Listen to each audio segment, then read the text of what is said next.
I'll just make it sure it's actually streaming this time. I'm not trying to have no problems. I was like, am I tripping right now or is it not streaming?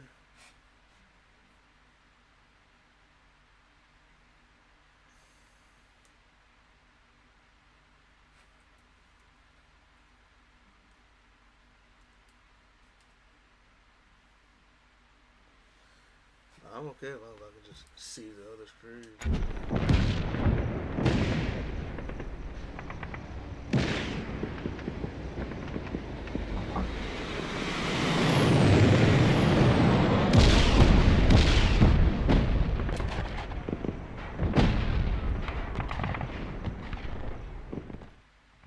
You did this. You shoot your guns, you play at war, and they burn our homes. Don't listen to him.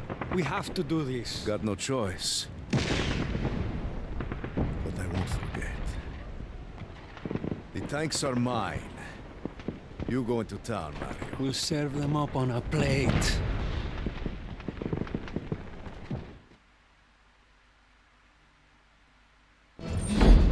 Rico, take out those tanks. I'm heading into town. Mirabello will pay for this.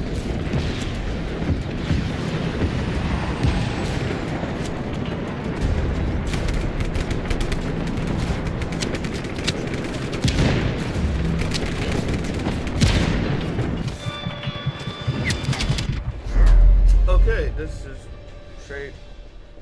straight death. Oh my god. I'm horrible at my job. I can't even save nobody. Rico, take out those tanks. I'm heading into town. Mirabello will pay for this. Can't save nobody.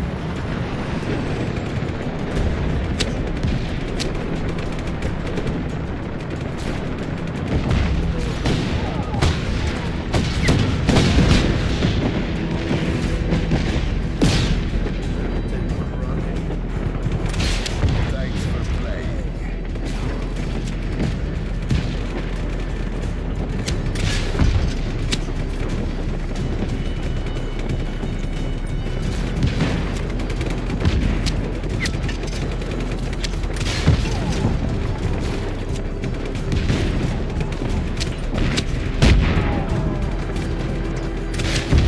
Enjoy your better.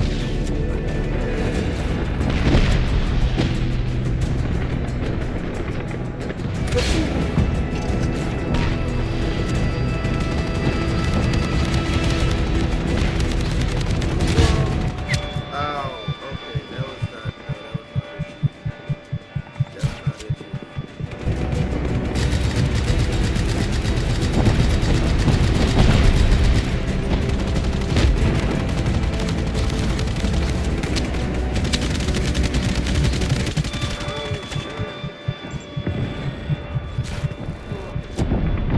Rico, I'm in trouble. Over. We've been down by Mirabello's forces. You want some shotgun?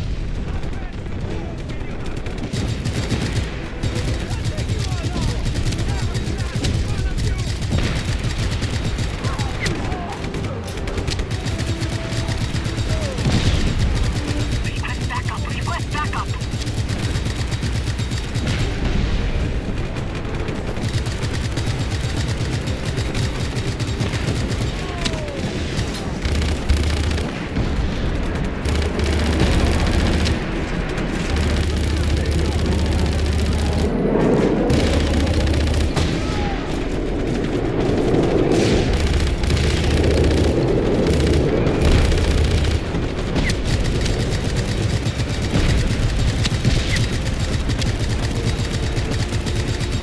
Where are the others?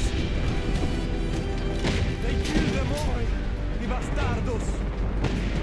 We need to get you out of here.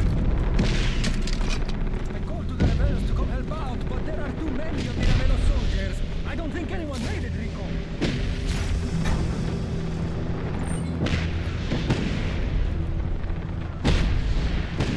We got evac waiting outside of Chirila. Is this everyone?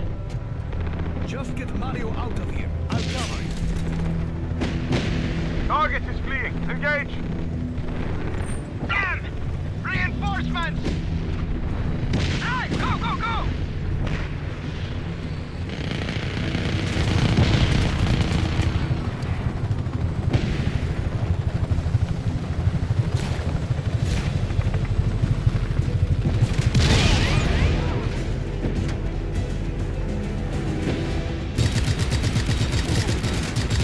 Get ready!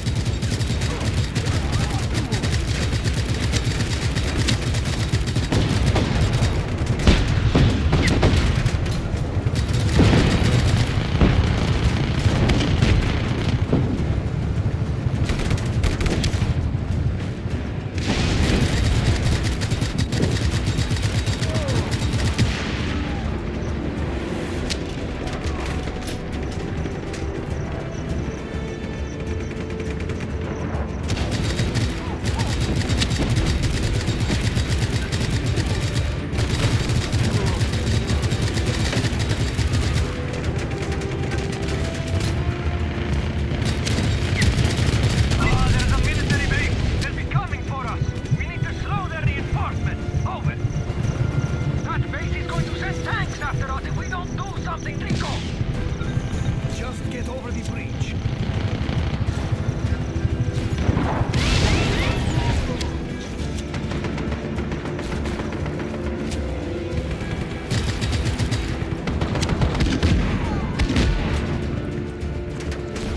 That truck, Rico, the truck.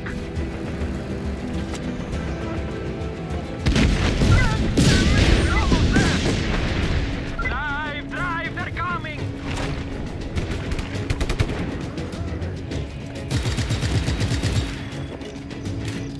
Oh man, Miravello must really have it in for us, amico.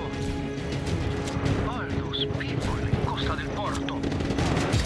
We have to make Miravello pay for this, Rico. Here they come again. We're almost there. Keep them off us. We'll worry about the guns. You worry about the road.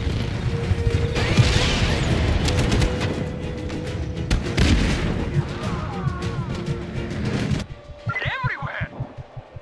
That's what I'm saying.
Rico, are you there?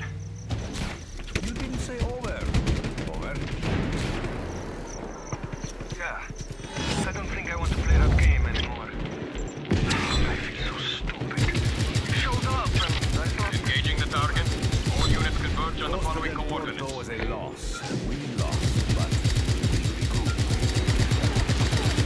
Are you at the cove? At the southern tip of Soros. The few of us that are left. We're hiding out. Dima's here. She wants to talk with you. This is HQ. We have additional forces converging on... Yeah, we can talk. Where the hell? I'm Your out. position. All units Oh, on there alert. goes the other side. Re-establish visual contact.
position.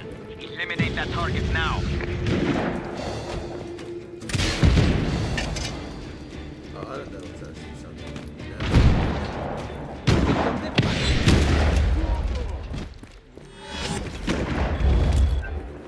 We're losing control. Request more units. Hostile contact. All units converge on these coordinates. ASAP. Your marks may inspire our pilots to improve.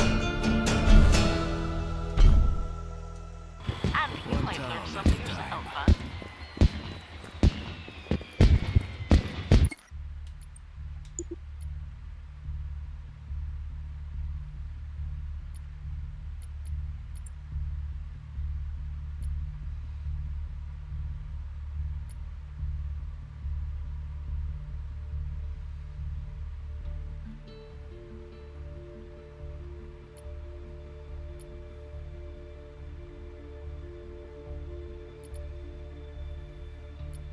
Oh, okay, there we go.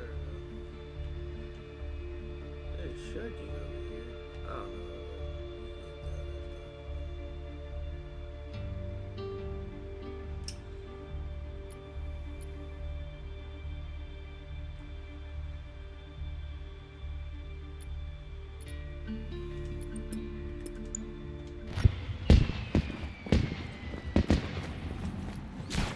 What is that thing?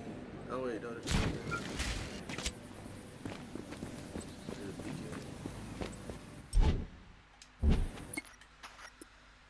We got a beacon. Gotta get a helicopter. We can't get that helicopter, but I got this helicopter.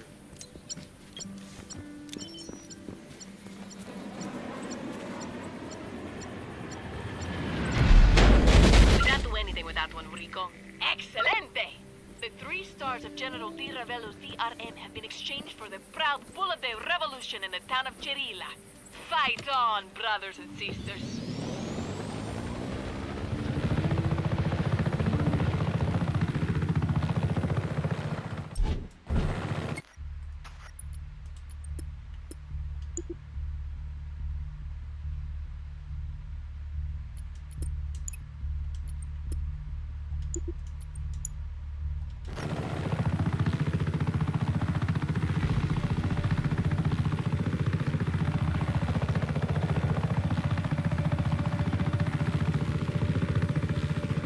This area is restricted. Leave immediately. Yo, buddy. Don't piss me off.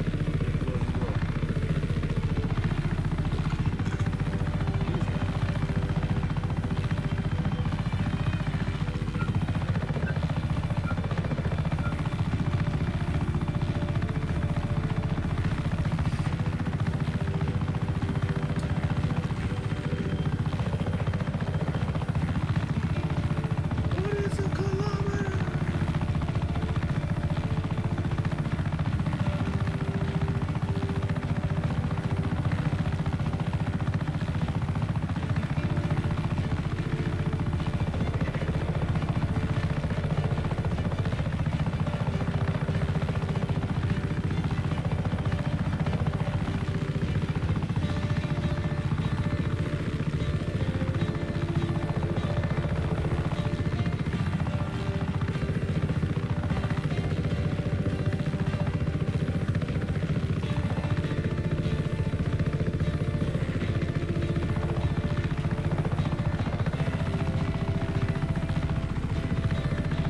It's like flying, baby.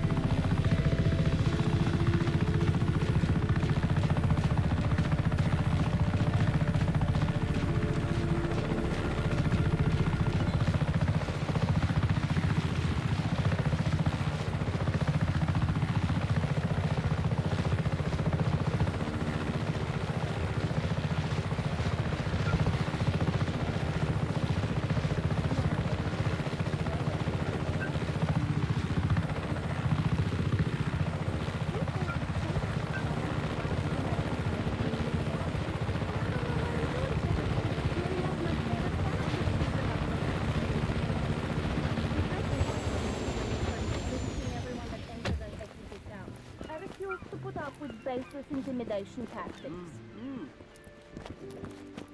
Oh, but first, I'm gonna do something My about that. mother always called me a rebel growing up. Why don't you regret that now? Oh, change is good. I'll be right back. I'm gonna do something real quick. I'm about to do something.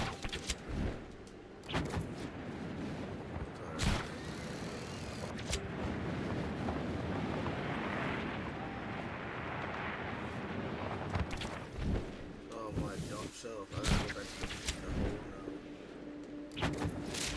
I gotta go back to where I have to go to.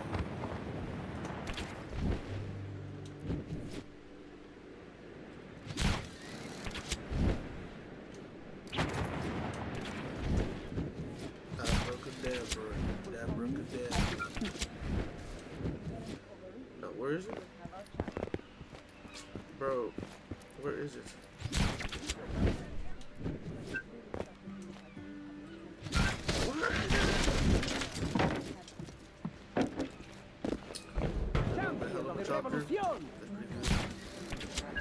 I get shot at a lot more too, but it seems like...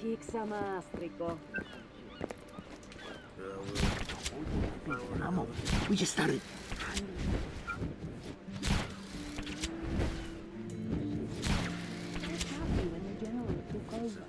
It's amazing how times change. You think we can have...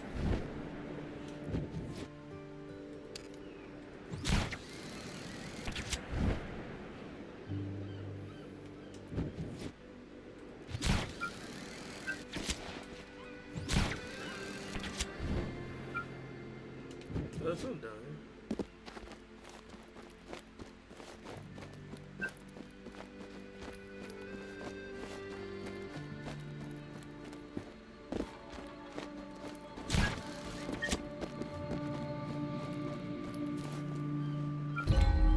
I'll take this.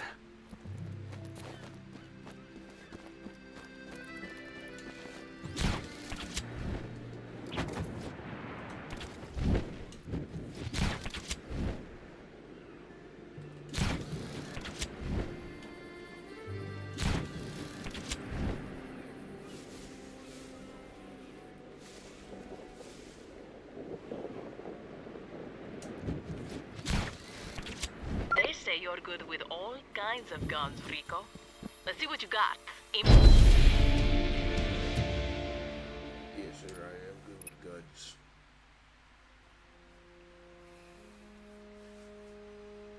Press me with some fancy shooting, Fratre.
And it feels like Just Cause. On the way at the Earth, but I guess so.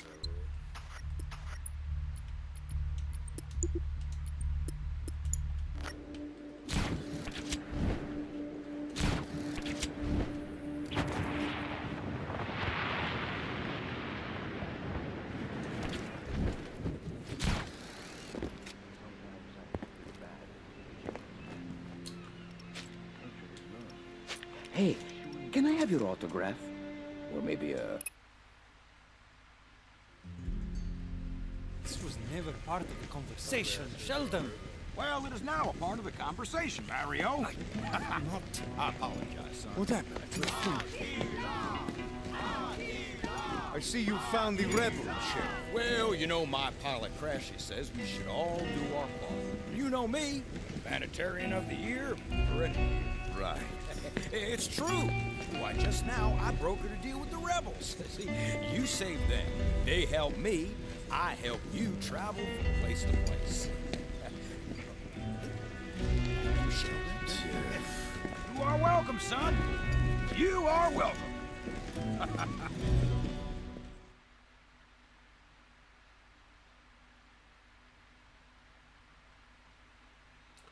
I think that was supposed to be funny.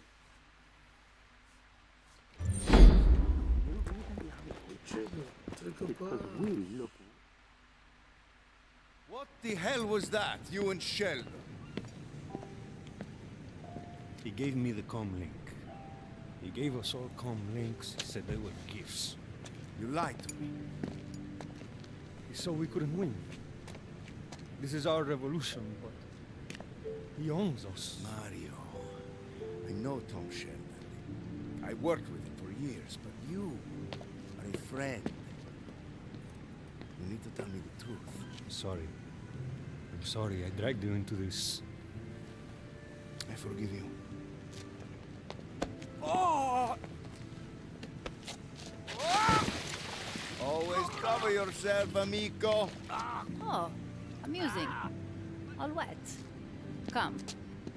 My cell phone has no insurance! I was talking about Bavarian Depot.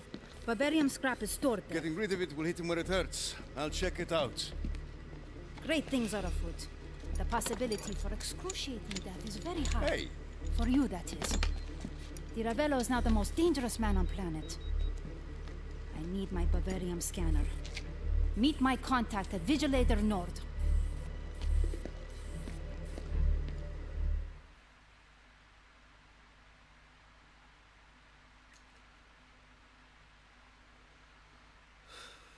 I know that guy. It looks like his boat is stuck. Can you help? Rico, come here! Rico, the sea is angry today, my friend. Can you be a pal and get us back to the water? Thanks, Rico. I won't forget this.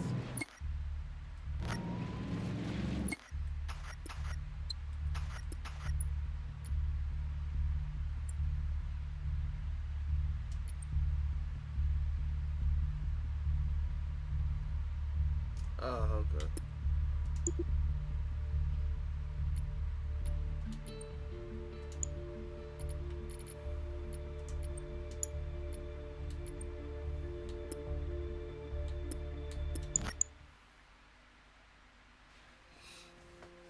Fast traveling.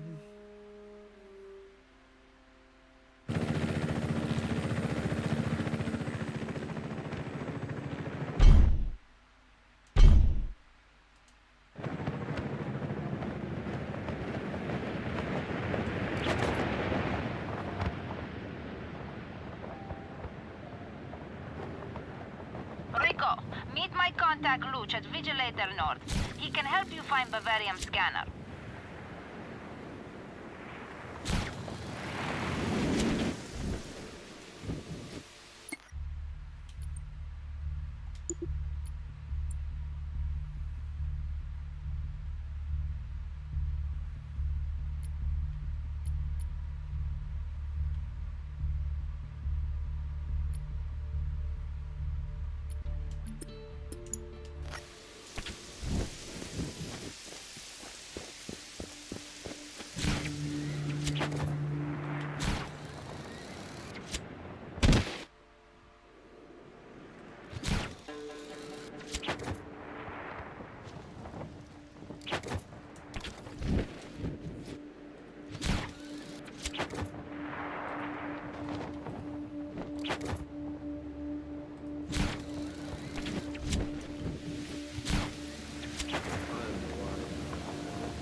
Hey, are you Luch?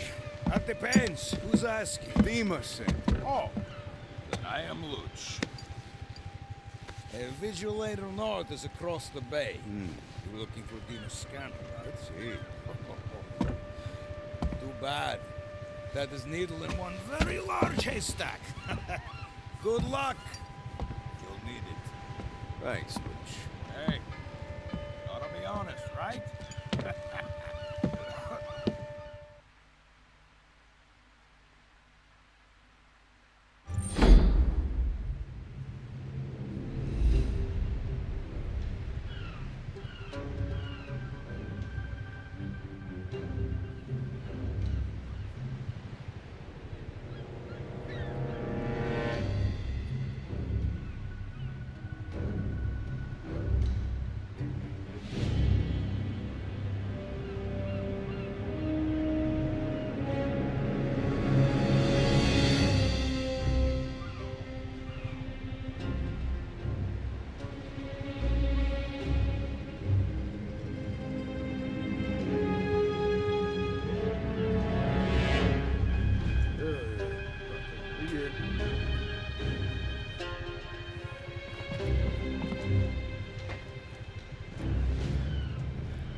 That large, handheld device, inconspicuous to avoid detection. Not helpful when lost. Check a shipping container in base.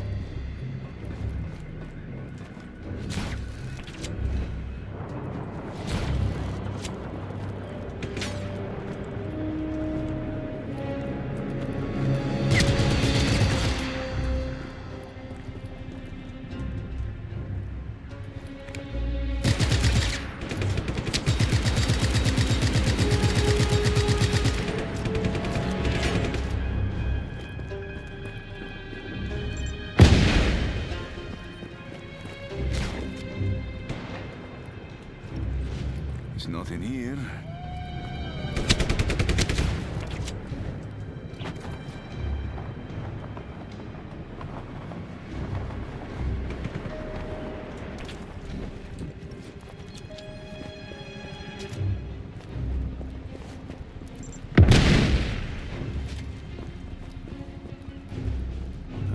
Nothing here either.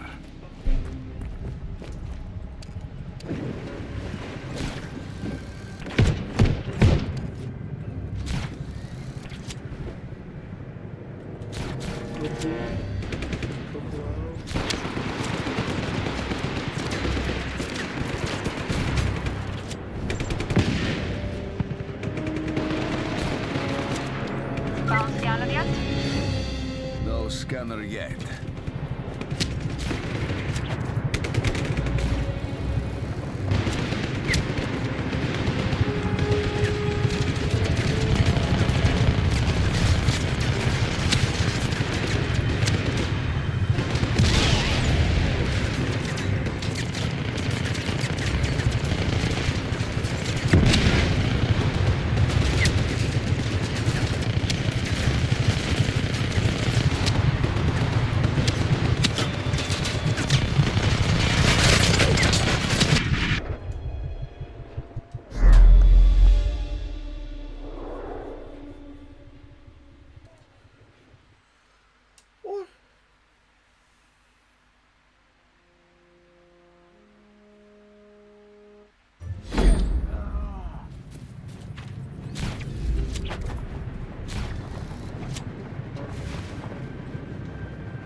Found it.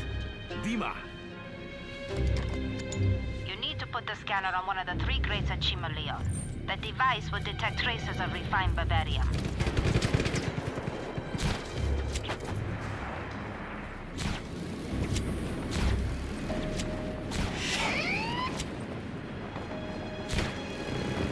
Rico, my reading shows scanner is unstable. Maybe damaged. May explode. You must hurry. We really need to talk about your designs, Dima.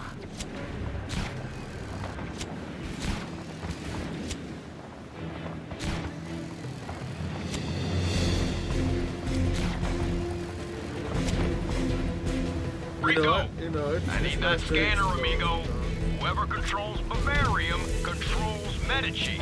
And you know, with that scanner, I bet I could even convince the agency to give more help to the rebels. I'll see what I can do, Sheldon.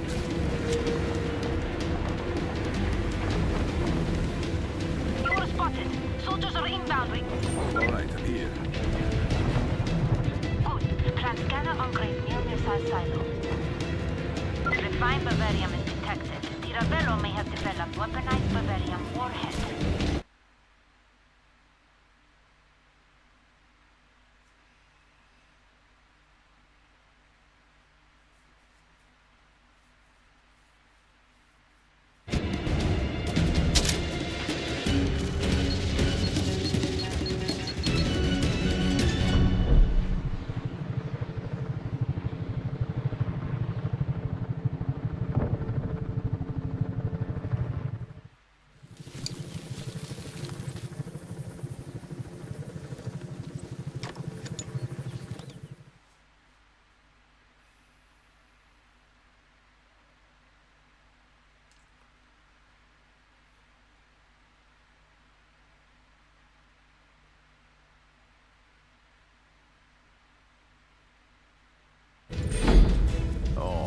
Just what to do with that ruined scanner. I've got the scanner, Sheldon. Where are you? Good job, Rico. I knew you'd come through for me. Hey, let's meet up and celebrate at Cafe Francesco. I hear tell they make one mean Pinelli Compulio. Oh boy.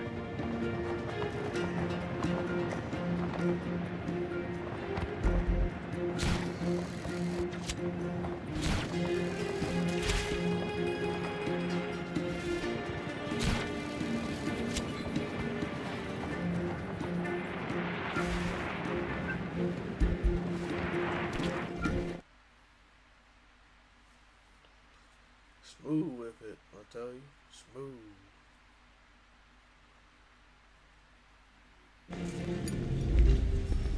Well, well, well. Look who's here. Sheldon. I truly believe you want to create a stronger, more loving world.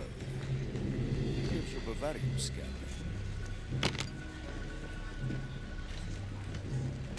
Why? Thanks for coming by.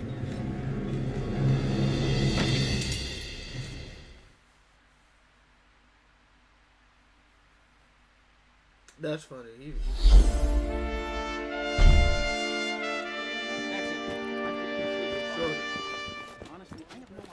Hey, Rico, you're going to like this. What now, Mario? One of the Ravello scientists may be defecting. Ah, good news. Finally. Meet me in La Luina. Stay on the site until I get there. Hostile contact. All units to these coordinates.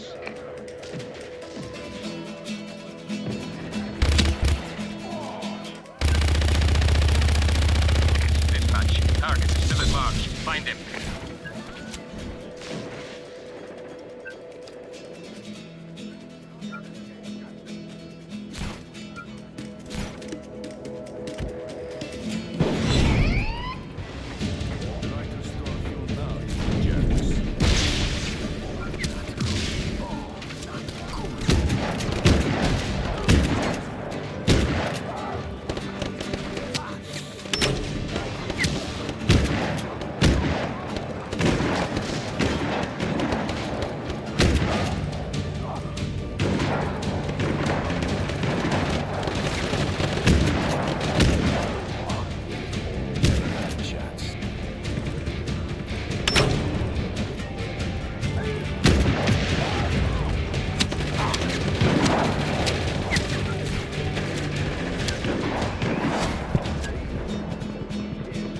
Be advised that chopper support is approaching your location.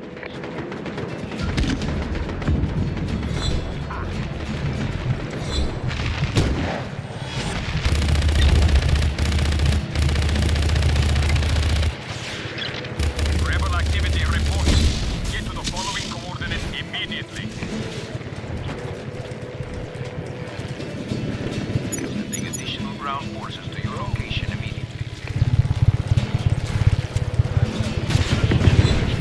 United as one people.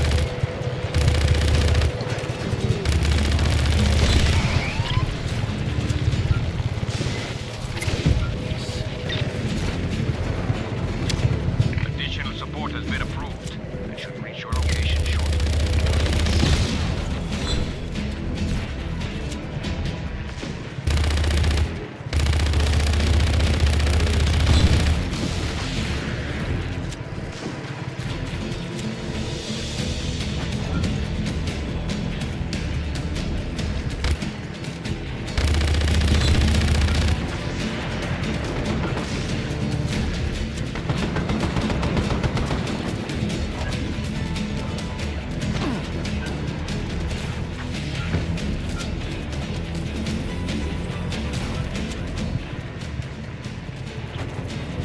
All units, find the rebel.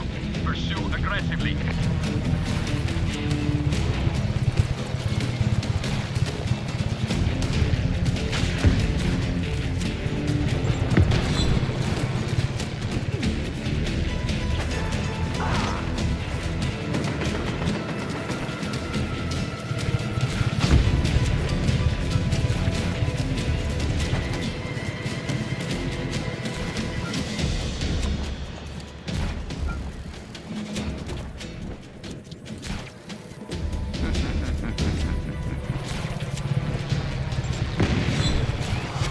We've lost visual contact.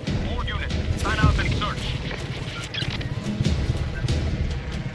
Choppers are inbound. Repeat, choppers are inbound.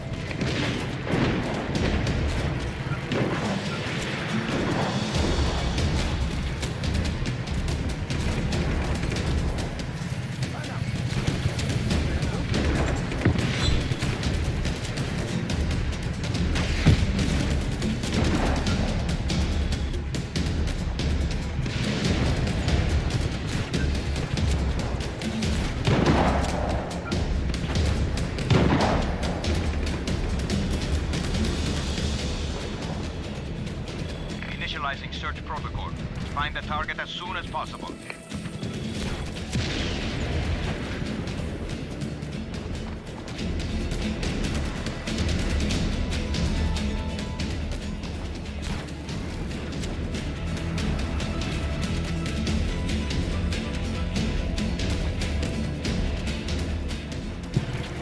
Dispatching chopper support to contact point.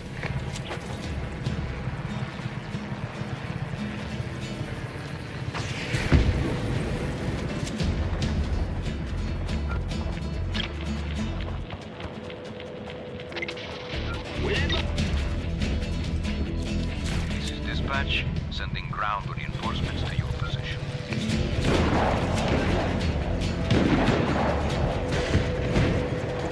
Yo, where's this car at? No, seriously. Where's the car at?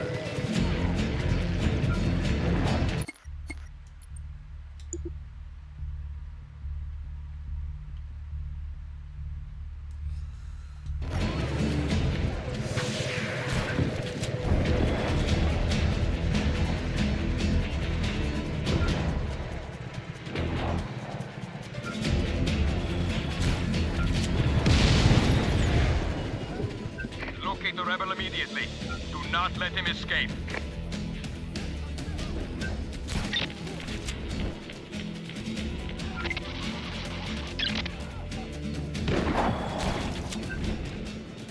Be advised, tanks dispatched to point of contact.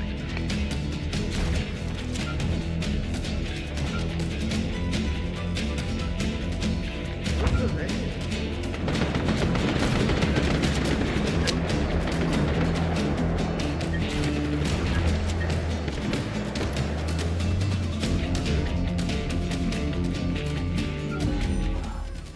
Target is at large. Re-establish visual contact immediately.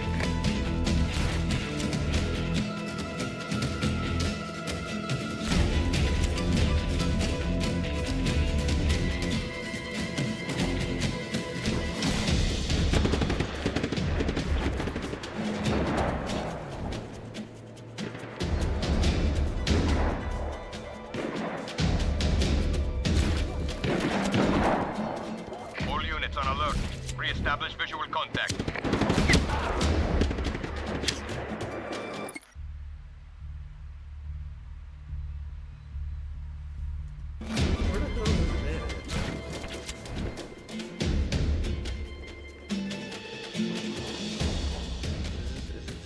This is dispatch. Target is still at large. Find him.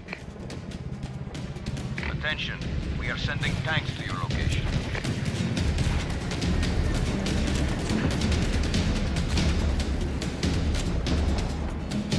This is dispatch. Request received. Reinforcements en route.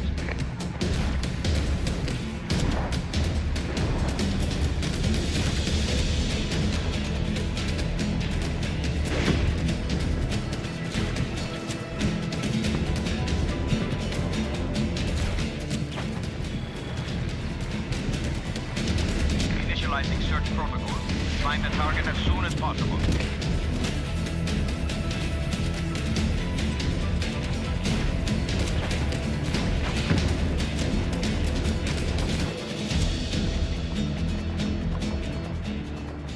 Tanks are inbound to your position.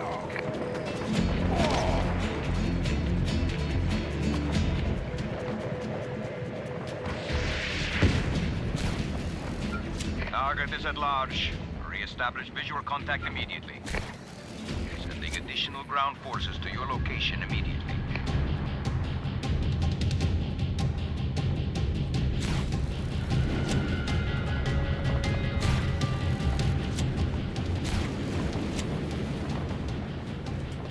We've lost visual contact. All units, fan out and search.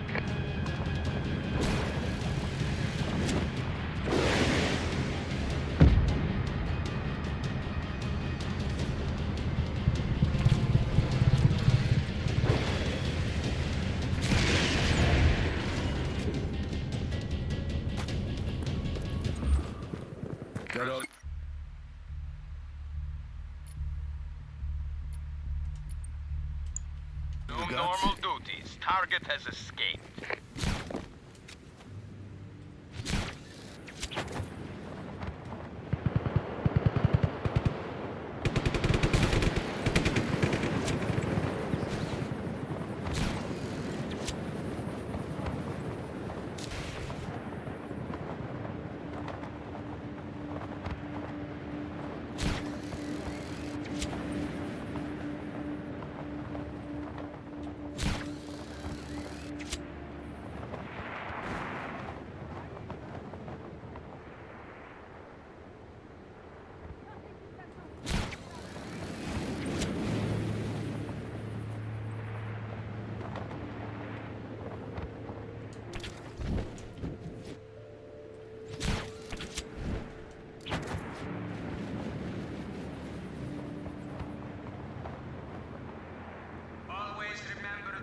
Of our esteemed leader.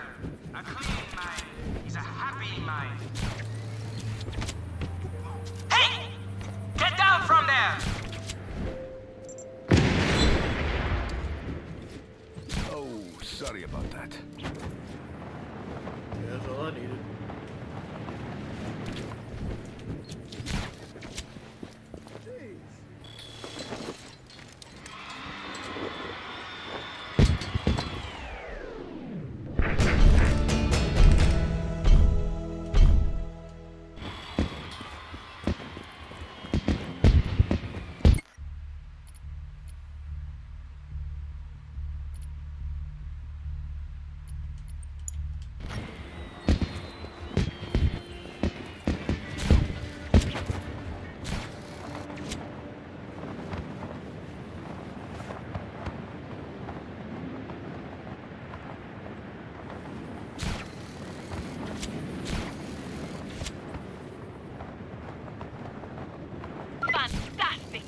I've just been notified that Rico has wiped the DRM from the town of Fortaleza. Vive la revolución, my friends.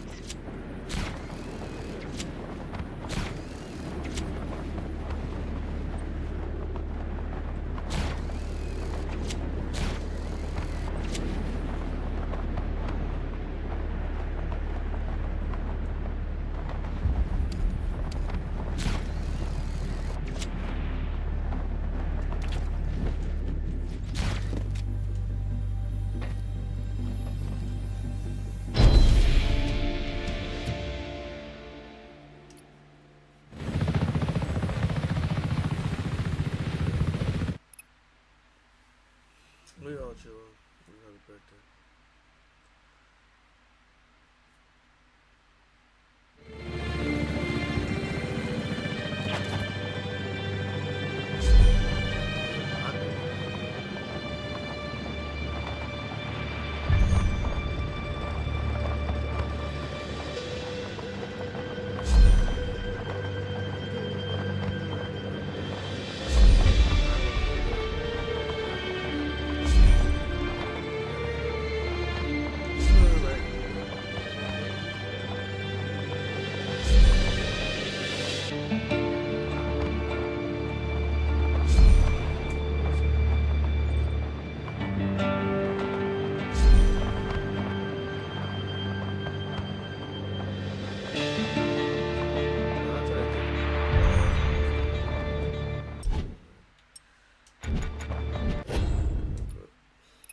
I need 5 stars or 5 cogs. That's what I mean.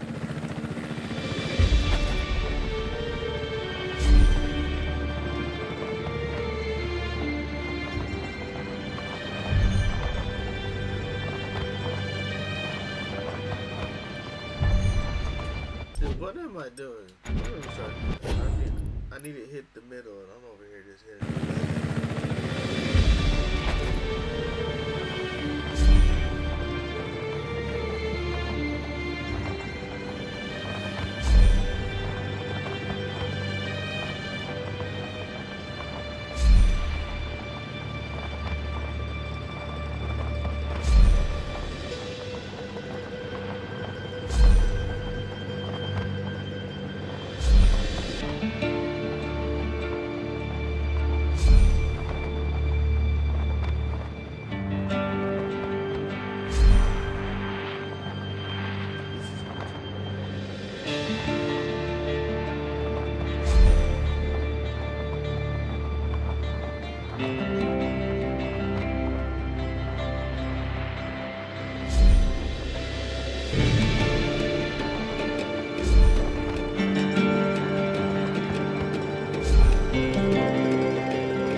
Try that. What the hell you mean that's not 5 cogs?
That's all.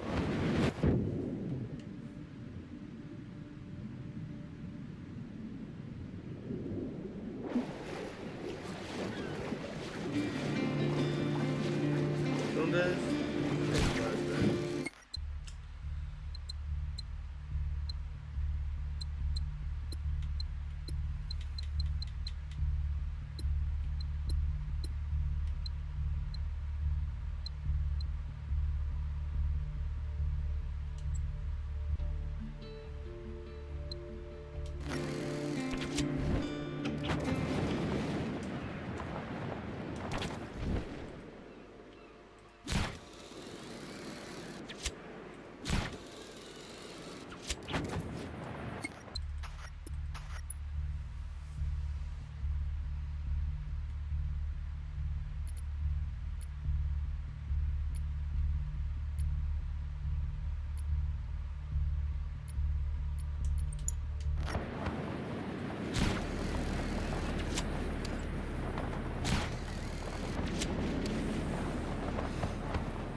hygiene.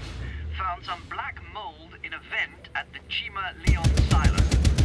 We decided it would be safest just to destroy the whole place.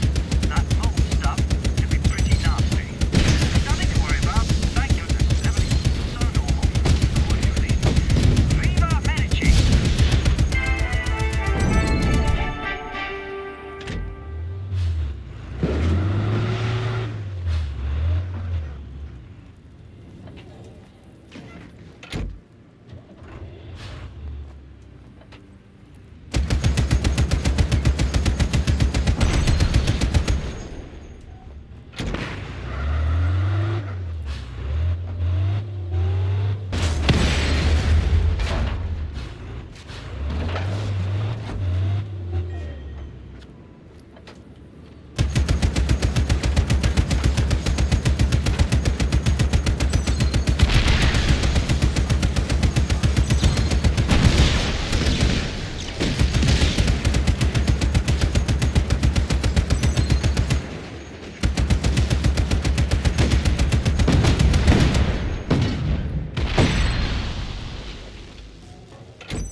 This'll do.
That's definitely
Let's do this.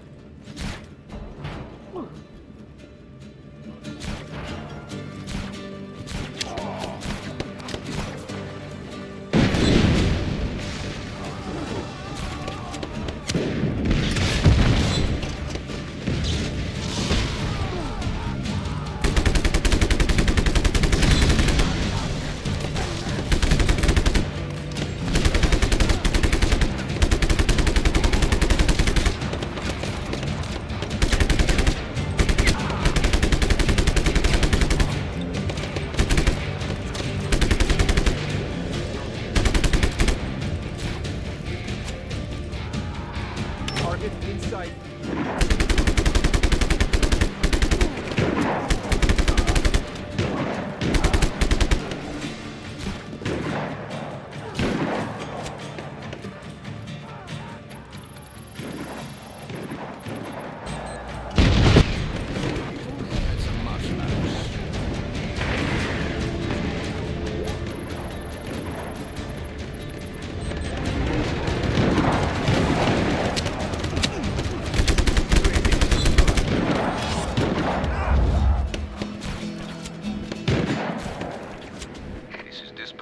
Sending ground reinforcements to your position.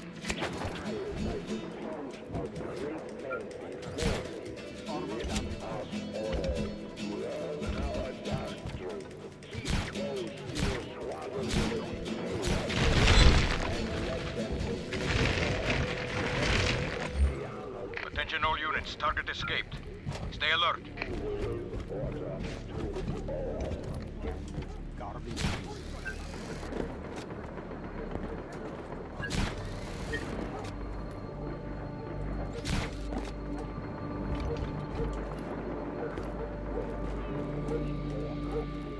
Day 6.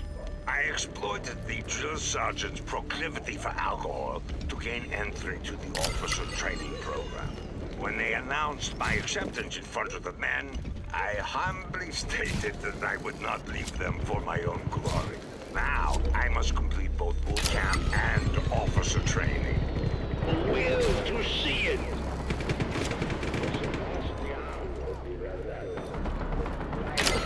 Tear off the blindfold. The West so meticulously stitches over our eyes.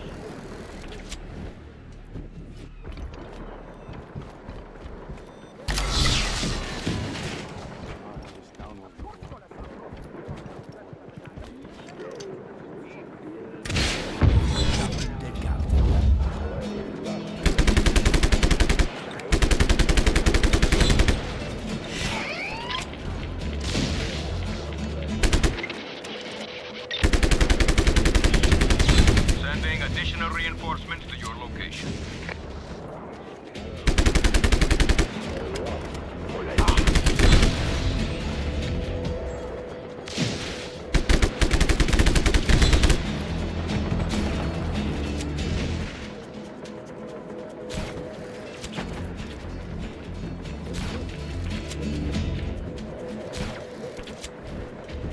General can say whatever he wants about space. This is dispatch. Target is still at large. Find him.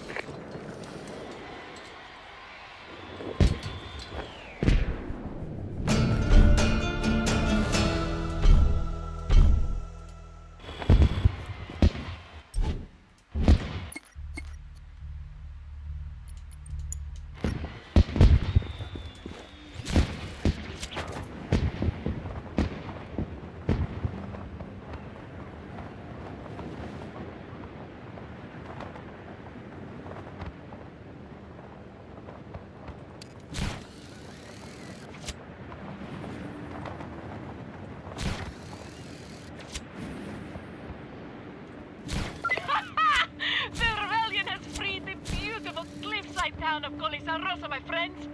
No more speaker towers, propaganda vans, or creepy statues. We must never stop fighting.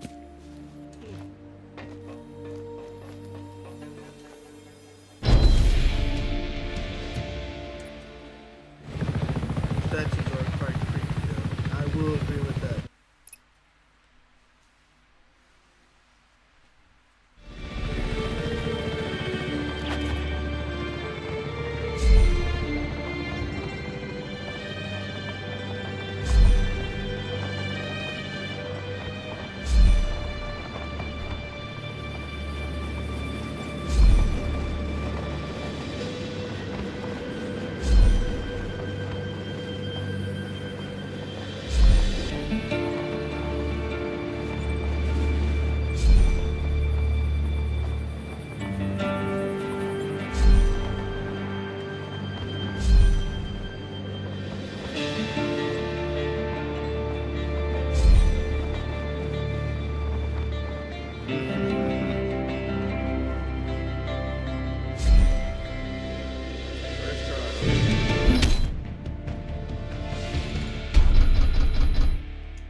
Perfect.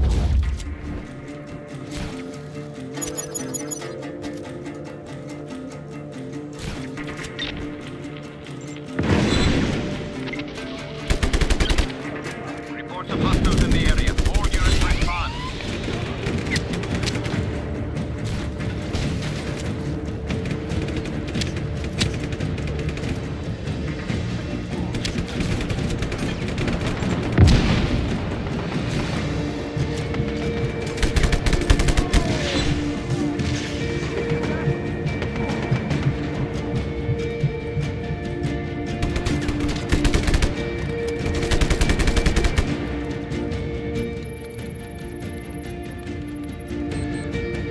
All units, find the rebel. Pursue aggressively.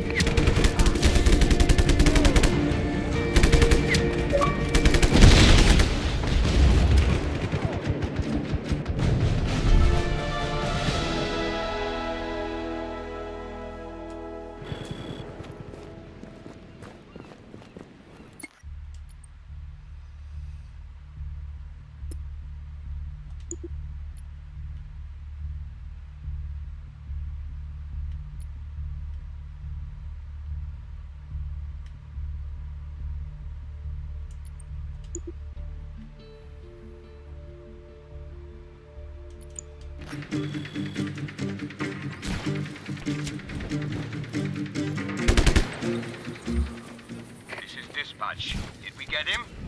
What's going on? Report.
Wait, how did I die?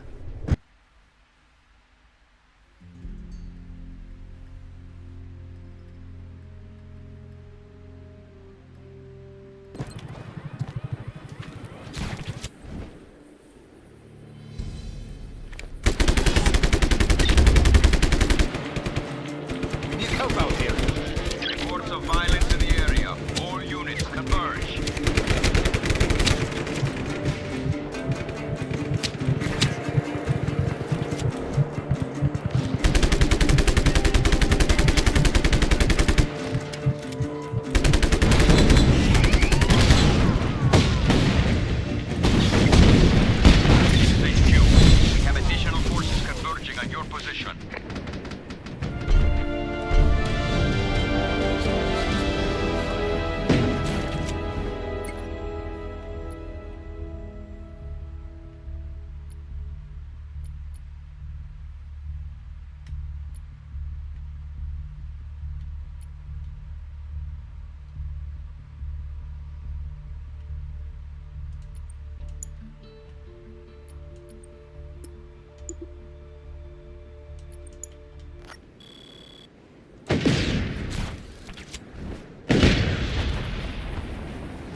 I'm going to take over the Navy base. Because it does get on my nerves. So I'm going to take over the Navy base. I need to see what I need to do, bro.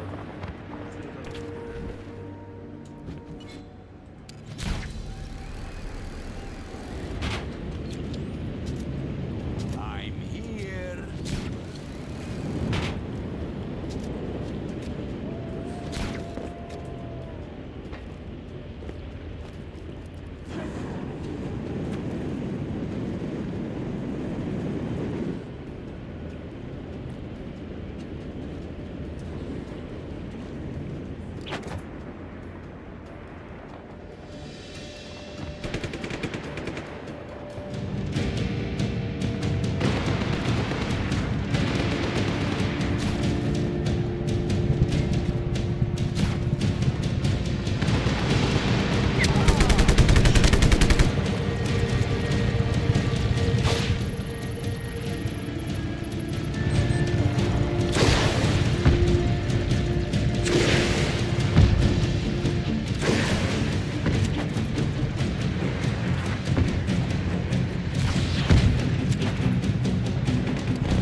Yeah, I was dead. I was like, what the hell did I just do? I was like, I threw a grenade, like, straight up, right there.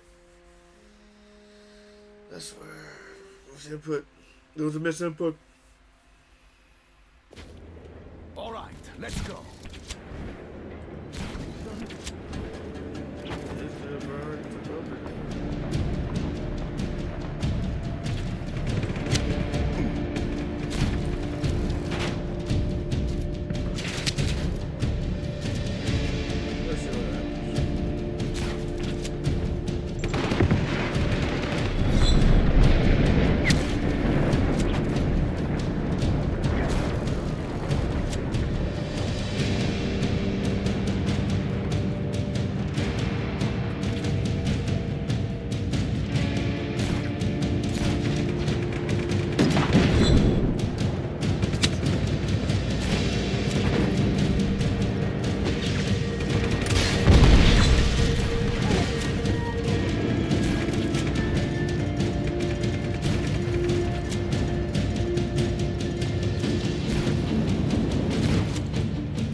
it. The fuck?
Dude, they are on me, dude. Like, bro, I hate, that's why I hate the freaking boats, bro. They're on me, bro.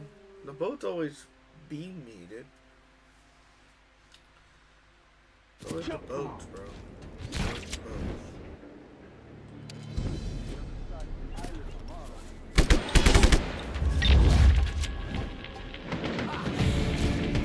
Hostile contact. All units to these coordinates.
now they're actually getting like.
Are we good?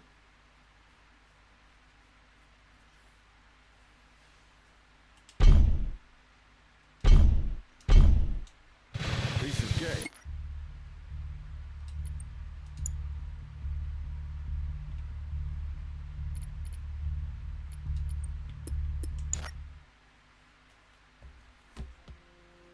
Disconnected.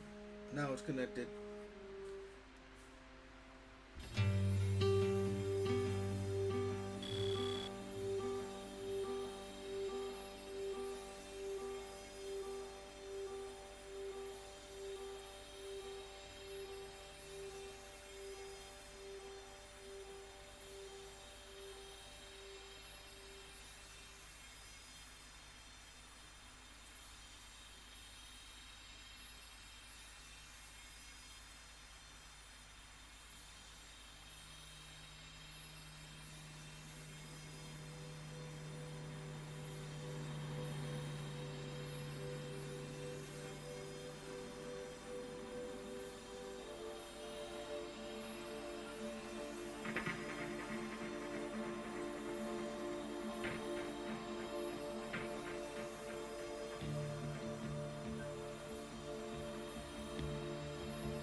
Dude,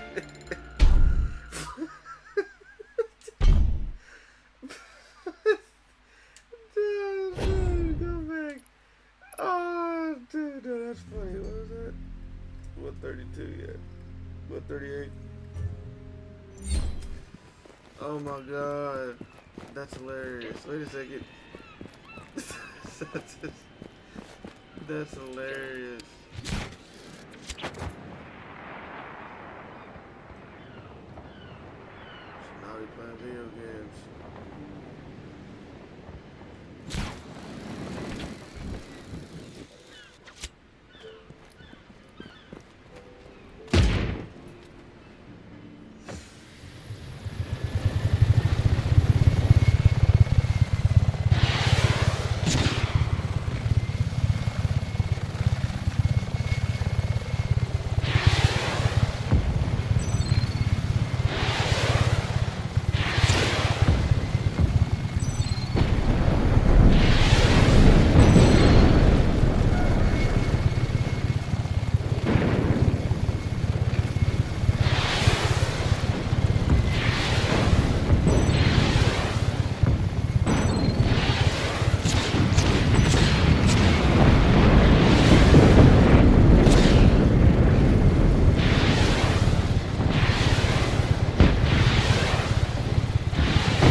I thought we were about to blow up.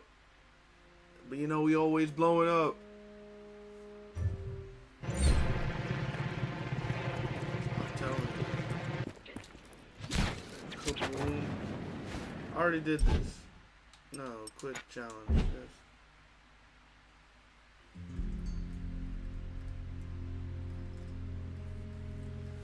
Kaboom. Kablow. These my grandma, she got hit by a bazooka.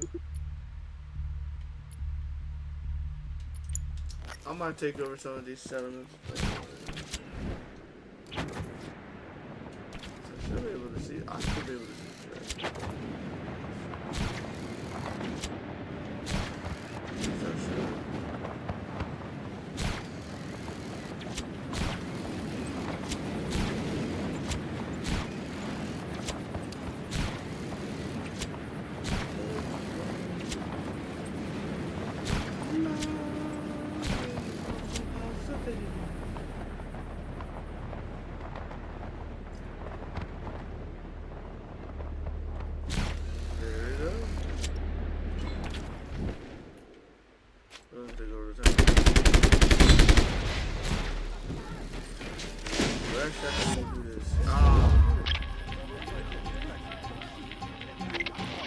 Hostile contact. All units converge on these coordinates. ASAP.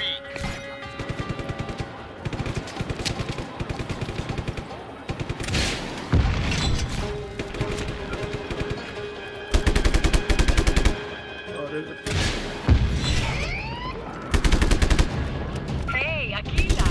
Ready to swoop down and free some of your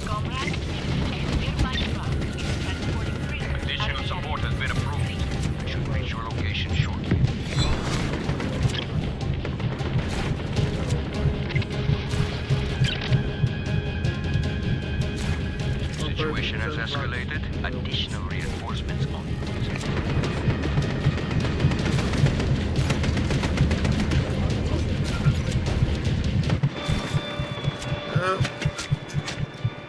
Back to my last.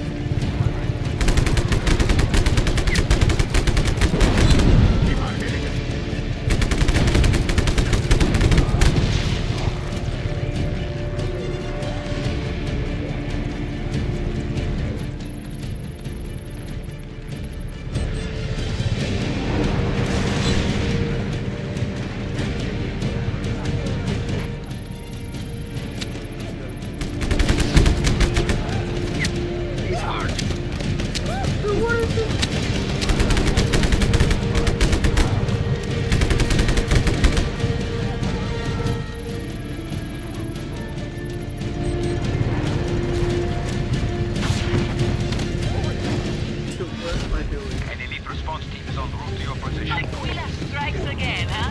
Sounds your heat, so the rebels can safely get away.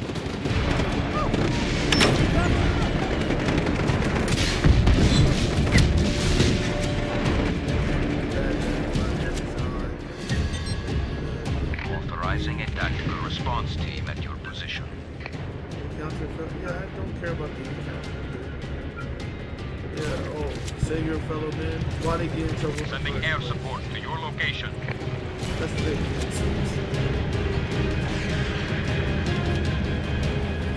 all you have to do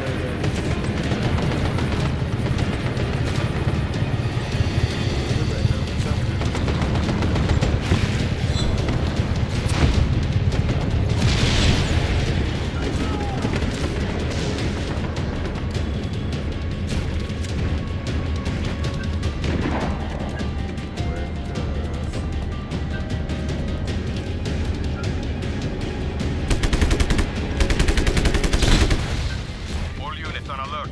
Re-establish visual contact.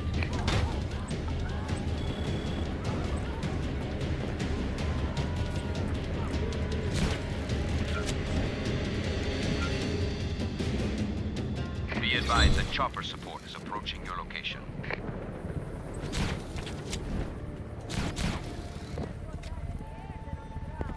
do these.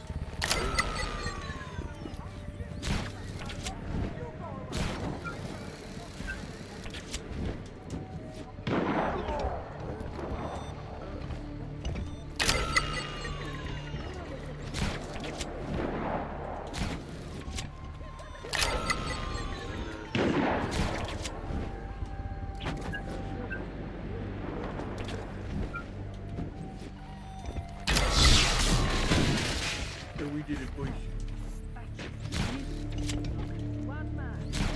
We saved the day. What the?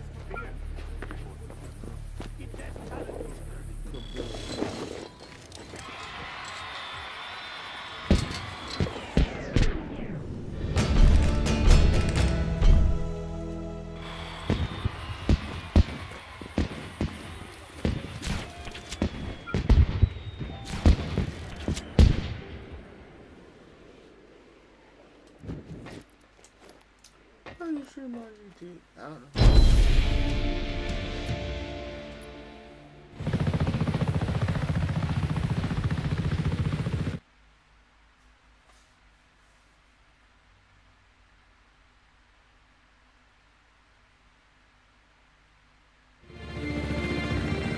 We've done it. Rico and his friends in the rebellion have gotten rid of the DRM presence in Gravella. Let's continue this good work, my fellow rebels.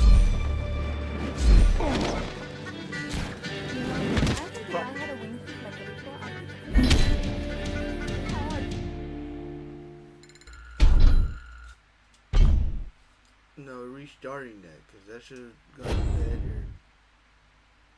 Okay, what just happened? Oh my god, did the game just crash? Bro, no.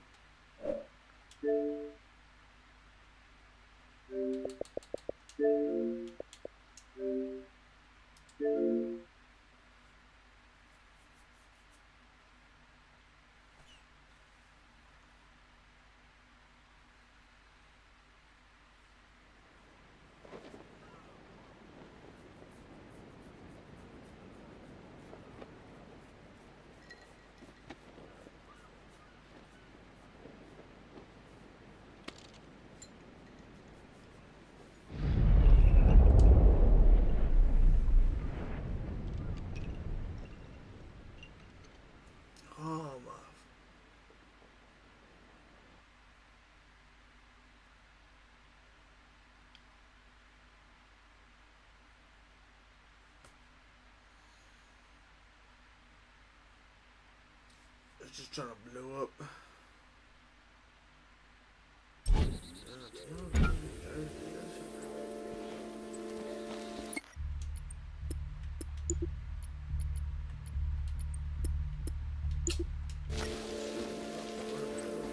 Enrico, you're going to like.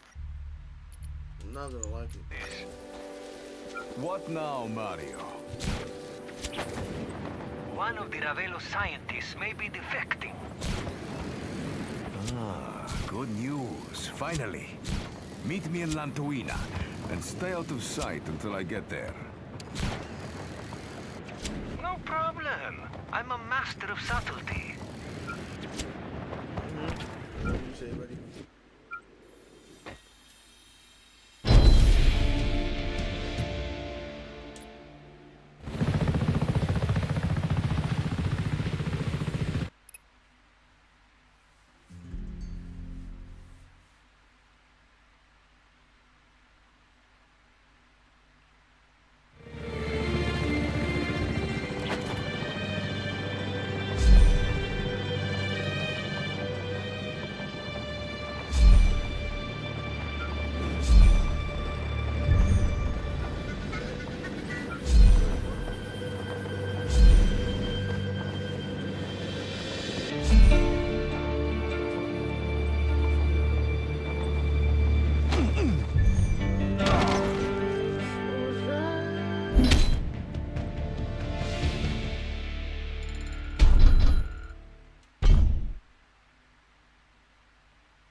Okay. It decided just to shit itself. Okay. I could be Grim Fandango.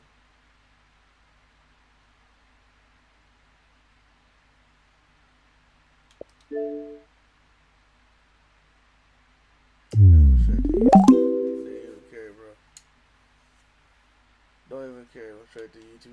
We're gonna watch FaZe Jev for like a minute. Just cause it's pissed me off. She's been missing for 8 years. What was our daughter doing in a 3,000-year-old sarcophagus? Lee Cronin's The Mummy, rated R.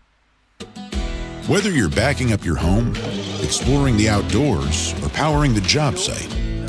Alright, what's going on, guys? It's Jeff, and today is unfortunately, arguably the worst day of the entire year. It is April 1st. It is April Fool's. This little holiday has become so toxic that it has started infecting the days before and afterwards. I swear I was seeing April Fool's jokes 3 days ago. People aren't even playing by the rules anymore. Not just that, but the biggest joke of all is, well, Modern Warfare 2019. But I'm not going to spend the entire video harping on this game. I'm actually going to enjoy myself. Honestly, I've let go of a lot of the anger and the hatred. I'm being serious. G Fuel has a new flavor. It's called Unk Lemon Lime. Somebody over at G Fuel thought that this would be funny. Even on the tub, it says back in, will hit your taste buds exactly as it did before. The link is down below.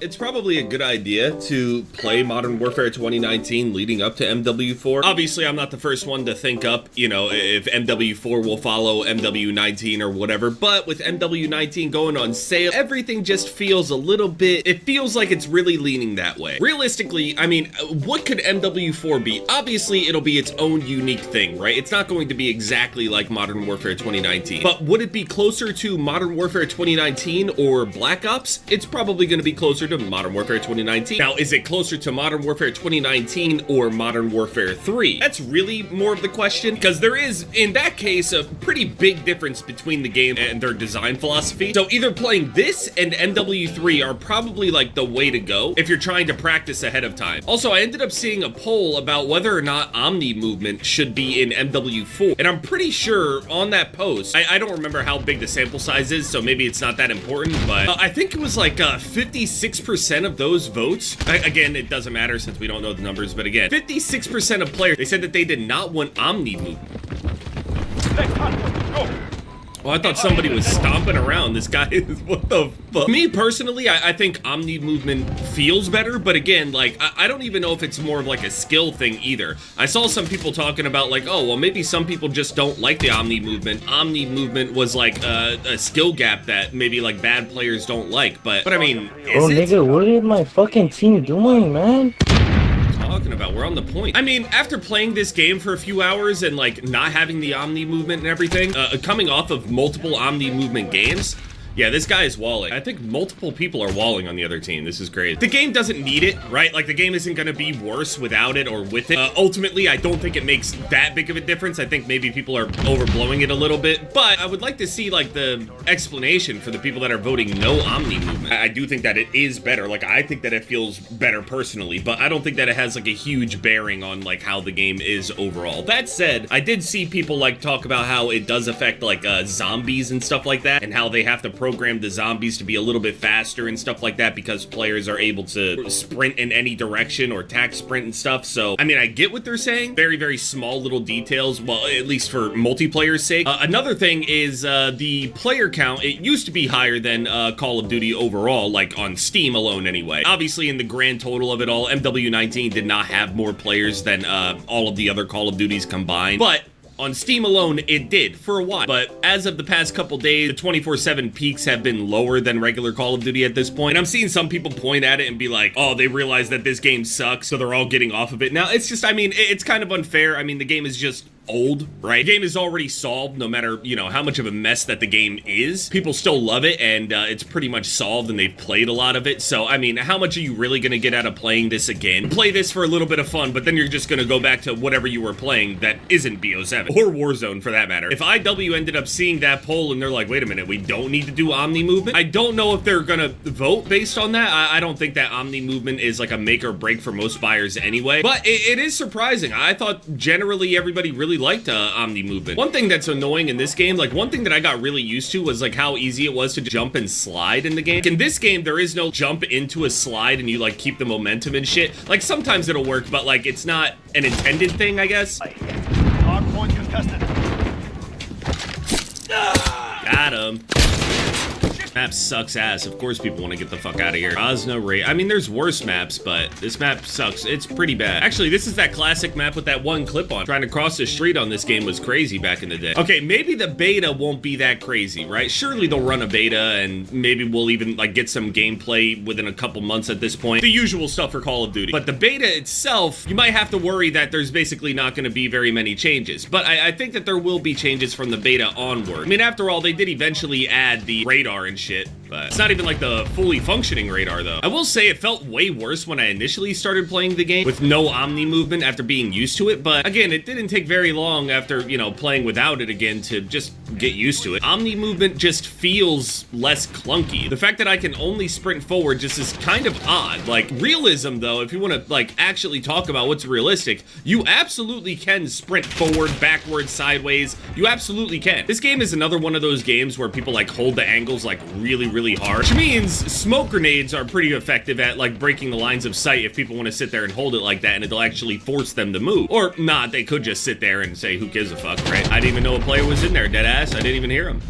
Oh, well, that explains it. Just have to hope that the audio is good. Not loud, good. It's so weird how this game doesn't show the next hard point either. It rewards memorizing it. You would think a game that's so hand-holdy would show that. I don't know if my team wants me to win the game or what, or we want to just like hold the lead. And that game played out like shit. No one even has 30 kills. Oh, man. At this point, I'm thinking that we could get anything. I'm not even going to sit there and like talk about like what I think that the game is going to be or won't be or whatever until we see gameplay. But at this point, I'm throwing my hands up and just, we are at the mercy of IW. They could do anything that they want. There's nothing we can do about it. I mean, unless they have like some crazy change of heart, but I don't think that they'll benefit from a change of heart ultimately. Something about IW being immovable is very specific to IW. And if IW can start to become a little bit more flexible with the community, I don't know. In theory, you would think that that would benefit the community. But at the same time, I'm wondering who who exactly would they be listening to? I mean, they could end up listening, but that doesn't mean that they're gonna listen to like the majority or like the really loud people on the internet. But we could get like entirely different games here. Obviously, that's the case for most of the Call of Duties,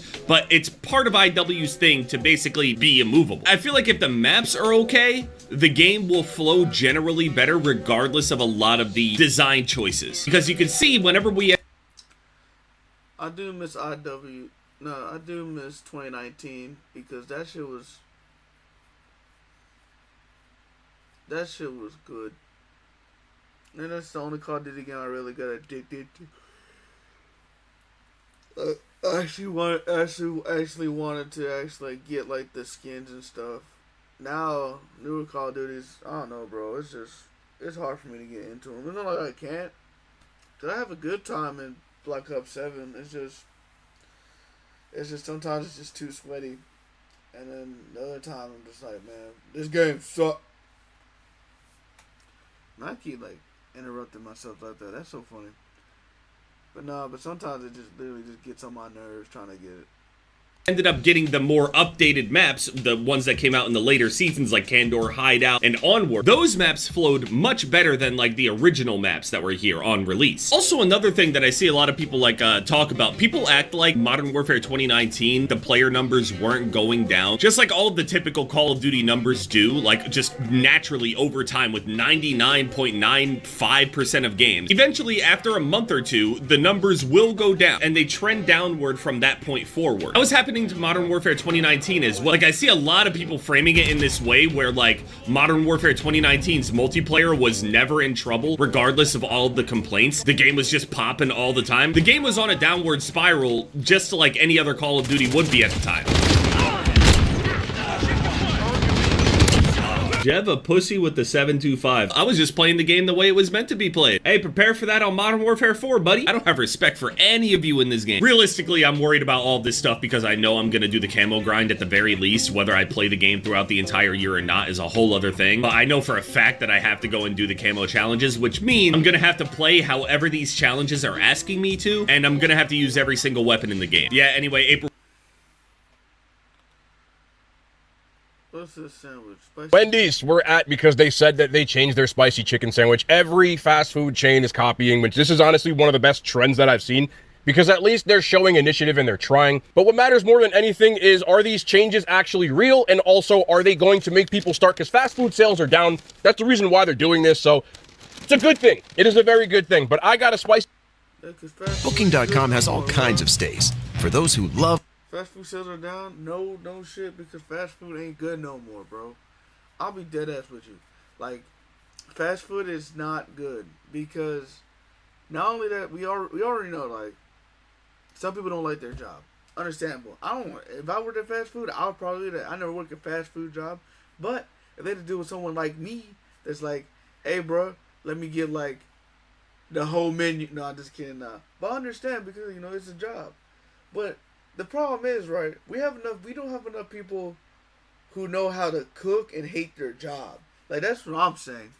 See, look, I understand. No one wants to be in the fast food. That's, like, if you're in the fast food job as your first job, it's a first job, then you move on to the better job. I understand that. That's why I respect anybody who works in fast food right now, because, like, you think about it, it's kind of annoying to deal with people some days. Especially at McDonald's, bro. I don't know, bro. McDonald's be having some of the weirdest people. Wendy's, it's always chill. Like, it's hit or miss with Wendy's with weird people. But usually Wendy's is a chill place. So, I know Wendy's don't have no problem. But, like, when it comes to other fast food, there's just be people that just bullshitting. Knowing damn well that you'd rather be somewhere else than at the fast food job. And you're just like, I'm only here for, like, college, school, maybe just as the time being, that's the only job you can get that was easily accessible, and you're like, okay, this is it, but I'm gonna move up. So I understand that, but like, we don't have enough people who know how to cook and not care about their job. Like, I don't care if you hate your job, cause I understand, cause if you don't want to be there, you don't want to be there. I understand, but at least cook the food pretty good, okay? Cook this fake processed food, bro. I go there for quick and pretty decent, not quick and ass, okay? Fast food's already ass. Okay, it's already ass food. Okay, except for Chick-fil-A. I guess it's on the high tier, but even Chick-fil-A, depending who's running it, is sometimes hit or miss. So, what's better? Knowing that if you go at this time, at the different times of the day, that you get a hit, and then you go another time, later in the day or earlier in the day, and it's a miss, why would you even try to even, like seriously? There's no reason. If you know it's going to be hit or miss every time you go, I wouldn't even try. Not even joking. I wouldn't even try. If you know it's going to be a hit or miss, there's no reason to go to fast food. At that point, just learn to cook it yourself, because hell, some of the shit not even cooked in fast food. And how the fuck you don't cook shit in fast food? At that point, cook it your damn self. At least when you get food poisoning, you ain't out in the parking lot. You just at your house and you got food poisoning. Nah, stop playing. Family resorts, and for those who do not. There we go. Find exactly what you're booking for. Booking.com, booking.yeah. It's time for a new kind of value menu. Hello, Panera's new Mix and Match menu. Just $4.99 each when you choose 2 or more faves like these. I think we're actually in a recession. No, deadass. Because last time fast food places had good deals was doing like a recession, bruh. And I was a kid when the recession happened. So,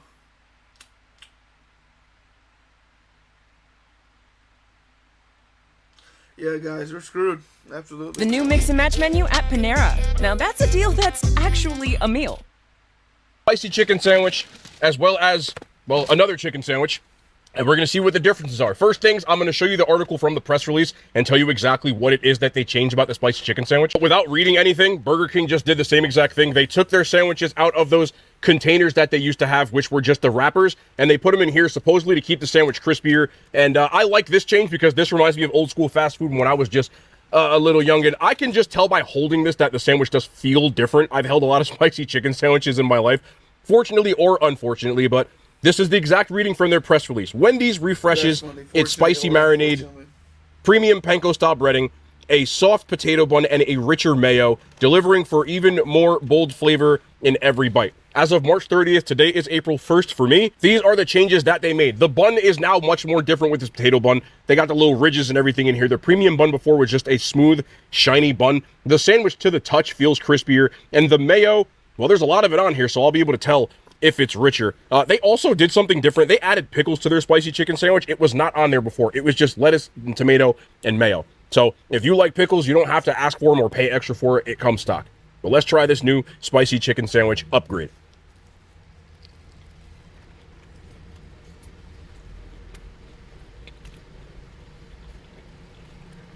It's crispier, that's for sure. But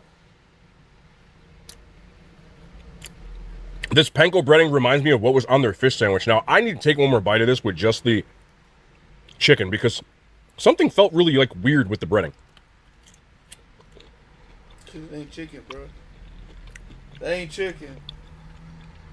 I like the crispiness in it, for sure. The marinade does feel a little stronger and a little spicier, but I don't know if it's my sandwich or anything. I gotta show you the bite. Something about this breading feels a little dry compared to the other ones that I've had.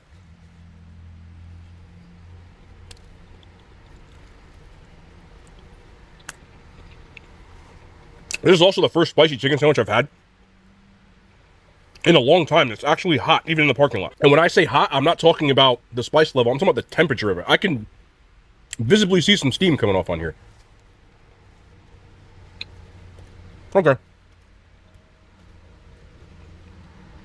And the mayo, very similar to Burger King, is richer. They must have all changed to the same exact supplier because it tastes the same. There are pros to this upgrade, and there are cons to this upgrade. I'm going to take one more bite, and we'll talk about it. Also, before I talk about it, there's one more thing that they did change as well.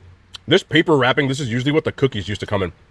It's like a uniform utensil pouch in your bag. The bag is a lot cleaner. You're not fishing around in the bag now because they put everything in here and then slipped it in your bag.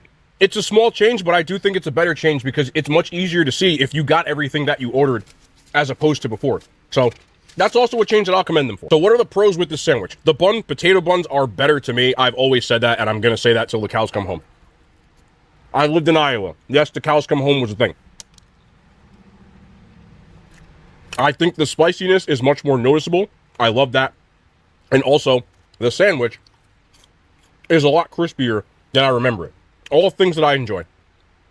But one thing I will say, I almost feel like they cut off their nose to spite their face. I'm speaking in all analogies and idioms and figures of speech today. Ladies and gentlemen, we're going to Wendy's tonight. Luckily I have a Wendy's that stays open 24 hours.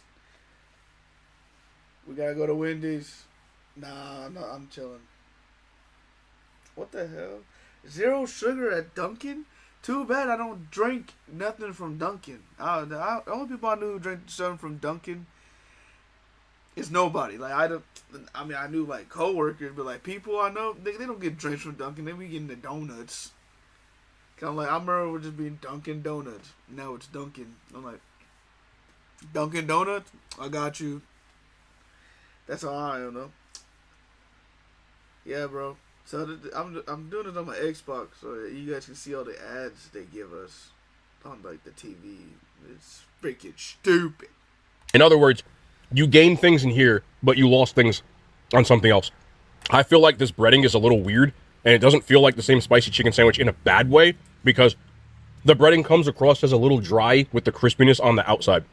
It almost feels like this is like a frozen, completely frozen, like breaded Walmart patty, which I do like, but it doesn't feel as premium because of it. Yo, the white meat and everything feels the same, but this breading I associate in my head mentally with cheaper chicken. Even though they say it's panko, it doesn't taste panko to me. It more tastes like what was on their fish patties. And the other ones, the older spicy chicken patties, I'm going back to 15, 20 years ago, there was something very premium about them. These just seemed like thinner frozen patties to me. The rest of the sandwich is good, but I don't like that dryness feeling that I'm getting when I bite this every single time. I keep biting it expecting something different and I'm not getting it. It almost turns into a push. Like, do I think this is improved? In certain aspects, but it got worse in certain aspects. So I still feel the same, which is like it's an okay sandwich now, whereas it used to be, in my opinion, the best sandwich in fast food. I feel like these keep better or something. There's something about this that just doesn't hit the same.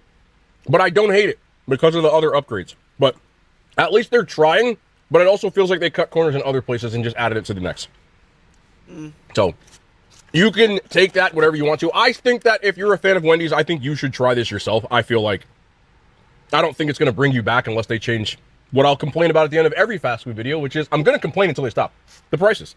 This is a public place. I can't tell her she's right or wrong. A woman just pulled up next to me in a Beamer blasting her music. She opened the doors and she's taking pictures for Instagram. And she must have just bought the car. It's nice though. It's like, I think it's an X5. It's a nice ass car, but I don't know if I'm going to be able to even tell y'all this because the music is loud as hell.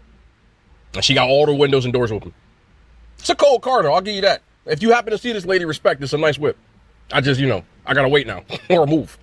But she got the door open, so I can't even open my door without hitting hers. Right next to me, reversed him, came out, took mad pictures, she left already. The car ain't new because ain't no dealer plates on it. I figured she got a new whip. She must have just left the car wash. Flexing for the gram, bro. I love humans, man. Anyway, this cost me, this whole meal with this chicken sandwich, this cost me $12 because I had to finesse the system in the app. It was a 1 day only. 6 nuggets for free. And then the spicy chicken sandwich, because I have frequent fatty points, was for free. This, plus the drink, was $11. But I wanted to get the other chicken sandwich. I was curious they made any changes to this. They definitely did. That's why I got it. So this is the Asiago Bacon Ranch, which is the one that I like the most. I can just tell by looking at the patty. The patty's changed on this as well. It's not just the spicy chicken sandwich. It's also just the regular filet. I wasn't sure, and now I can verify it. They did a nice job of putting this together as well. I'll give them that. Well, let's see.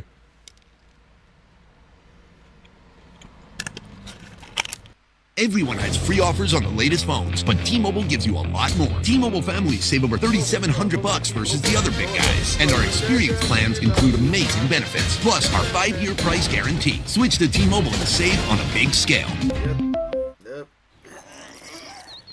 It's time to begin the hunt. To share the excitement and bake your tails off. Endless ways to Easter, M&M's. Did you know the Walmart app has over 500 million items? He knew. New patio. She knew. Cool outfit. He knows now. And knowing is a beautiful thing. Who knew?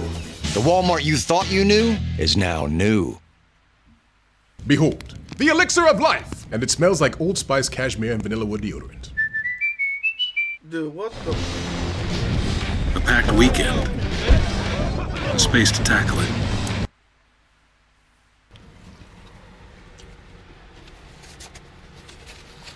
It's the same thing. The patty, I'm gonna be honest with you, I don't think they needed to change much to this patty, and I think they did the cut corners. This patty is noticeably just more frozen tasting. I'm not saying the other patty wasn't frozen. I'm saying this patty tastes more frozen. You understand what I'm saying? Like a cheaper breading. Even though they call it panko, it doesn't feel like panko. The patty feels a little bit thinner, and I don't necessarily care for the breading, other than the fact that I do like that it's crispier. But the other part, texturally, is the only thing.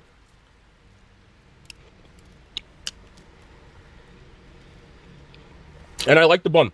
So yeah, the sandwiches do come out crispier, but I don't really care for the breading. Just to show you, the nuggets is similar to what the other breading used to look like. I got some scorching hot sauce here. I thought it was their signature sauce, but whatever. We'll take this one. A spicy nugget and spicy sauce. R.I.P. the toilet.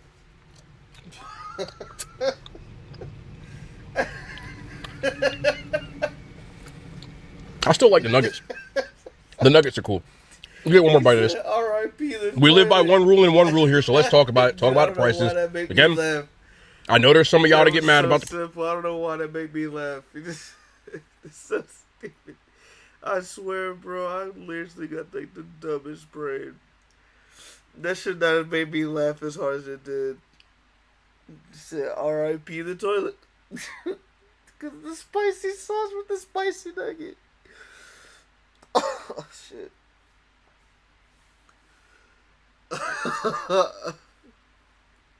That is hilarious. I'm sorry. Let's get back to it. Prices and tell me that. Why are you complaining? Why'd you go get it? I got it because it's my job.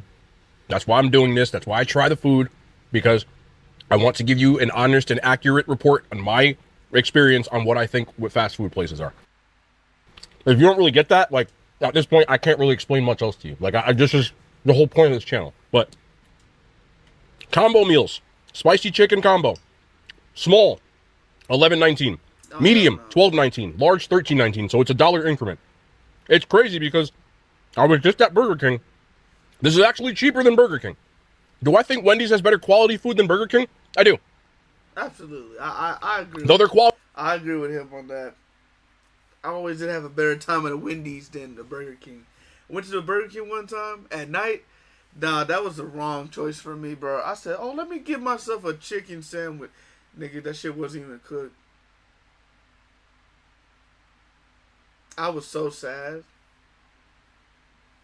Because, like, the fries were good. The drink, the drink always the best part of the meal. Because, you don't have any good food. But, dude, I literally had to go home and put my sandwich in the air fryer. So it was cooked. So it was cooked all the way. I had to put my own sandwich in the air fryer at my house.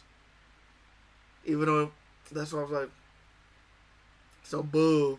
But has gone down recently with this, like, it just don't feel as premium as it used to. I still think it's better chicken sandwich-wise than Burger King. But I'm going to still live by the same adage that I have said on this channel, and it's going to become my freaking motto. I'm about to get t-shirts made. No fast food meal should cost more than $10 at any time. I don't care. Okay? This isn't the Upper West Side of Manhattan. Okay? And y'all ain't serving premium food. You're serving shortcut food, and it's very obvious at this point because the quality is going down and the prices are going up. All this food cost me $13 because I finessed the system a little bit. The spicy nuggets are $2.99. And the chicken sandwich as by itself is $6.79. So that's fast crazy as this sounds. They're actually now one of the cheaper fast food places of the larger chain. So your McDonald's, Wendy's, and Burger King. Burger King, a Whopper is $8. Just so you know. And change. And that is even worse. So If you want my honest opinion, I'm I feel doing this. Support this guy. There you go. There he is. So you guys can see it clearly. Yes, sir. I love this guy, bro. I recently found him because I was like, dude, I'm hungry. So I'll be like looking at food content sometimes, but I don't like food. I kind of stopped looking at it because like you ever like you look at food content and you just feel hungry. That's why I don't like food content. And I'm a big dude. I'm not even like I'm a big hefty dude. Okay, not hefty is an understatement actually, but nah, that's not playing. Yeah, support this guy. Ta-da! I know no one's watching this, but man, it's better than nothing, I guess. like these changes that they say they're making at some of these places, what they're doing is they're just allocating where the cost of production of this burger went. I think the breading is cheaper, but the other stuff like the paper probably costs more. So they just took money from one place and they moved it to the other. They didn't actually give you a deal. It would be like, That makes so much sense though. He said, you know what? The food is cheaper. But I know where all the money went to. The paper. Premium paper, bro. Damn, bro. Hey, man. It is what it is, bro. That organized pouch you had earlier, bro. That costs money. You gotta make sure. That costs money. I think he's kind of right, though. They did cut corners. They probably cut corners on something. I mean, who isn't, though? But that's why, like, fast food should not be expensive, then.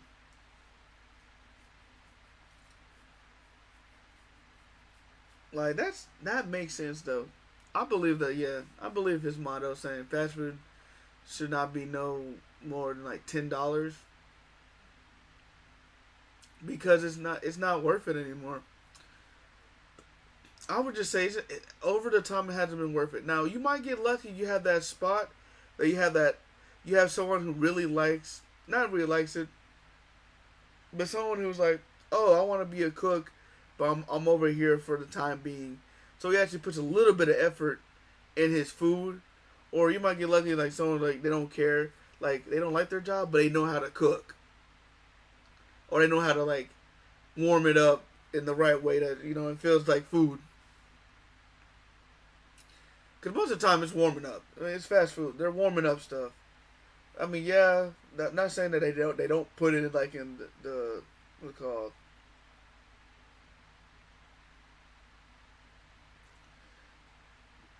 What's it called? I'm not saying that some people don't do it, but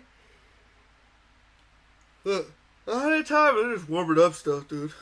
That's literally what they're doing. if I sold you a car and I was like, oh, I put new tires on it, but I also changed the seats to worse ones.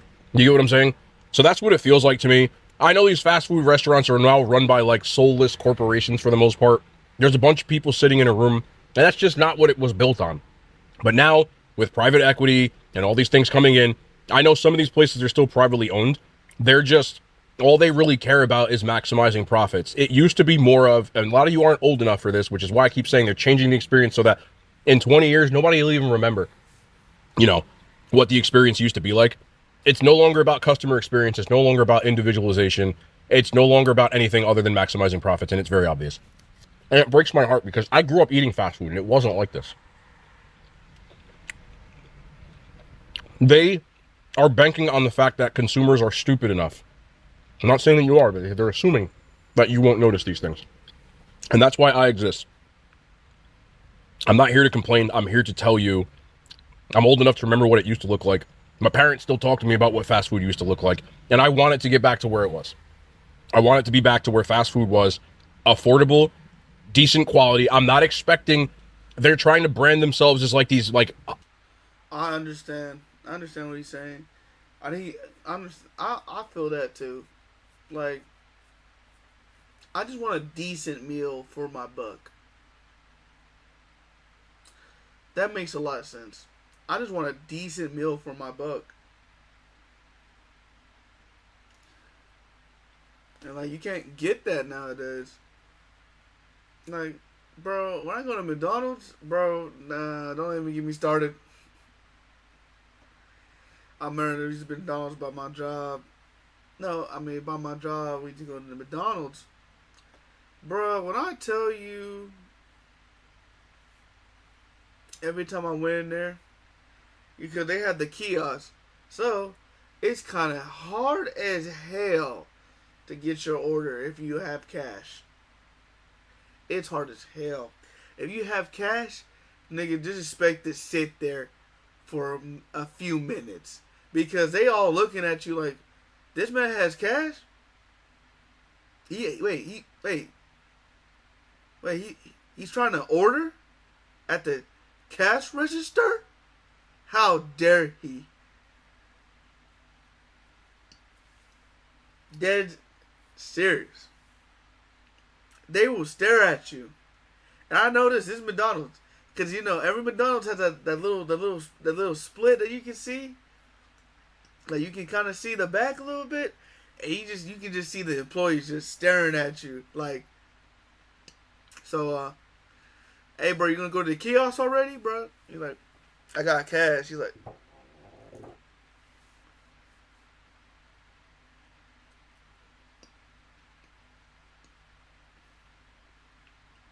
yeah, bro, just go to the kiosk. Upscale, they call themselves quick service restaurants. Like, you're changing the name. It's still the same thing. If I change the name of a hat to, like, a bib, it's still a freaking hat. And that's what they're doing. So, as much as I love these places, I still do. I'm going to praise them when I think something's a good deal, and I'm going to give them constructive criticism when it's a bad one. It's neutral. Because I know he's been going to Wendy's for quite a while. You know someone's been going to Wendy's when they get the chili. You know somebody be going to Wendy's when they get the chili. When you see someone with the Wendy's chili, I mean everybody knows that Wendy's have chili, but people don't be ordering chili. They be getting like the 4 for $4s, right? Or no, sorry, not 4 for $4. That's gone. The biggie bags, right? When you see someone go out of their way to get the Wendy's chili, they be going to Wendy's for a long time. they just allocated different things. And that's what it feels like to me. I don't know what other people have said. I haven't seen a single thing. I haven't watched a single review. I want to watch these or have these be as first-time experience, unscripted as much as possible. And I hope you guys can understand, and I hope for the most part you can appreciate that. I'm doing this for that reason. You know, a lot of people, why don't you do more mom and pop places? At the end of the day, I think that we can have both.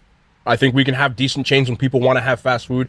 Oh, if I'm going to a mom and pop place, I know the food's gonna be at least better than it. Like, I can go to the worst mom and pop place, like the worst like independent place. No, it'd be better than fast food.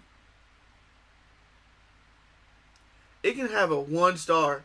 I know damn well it's gonna be better than McDonald's, Burger King, and Wendy's. And they just want to get something real quick and go through the drive-thru. And I think we can also have good places that you can sit down and order a meal that are made from families and stuff like that.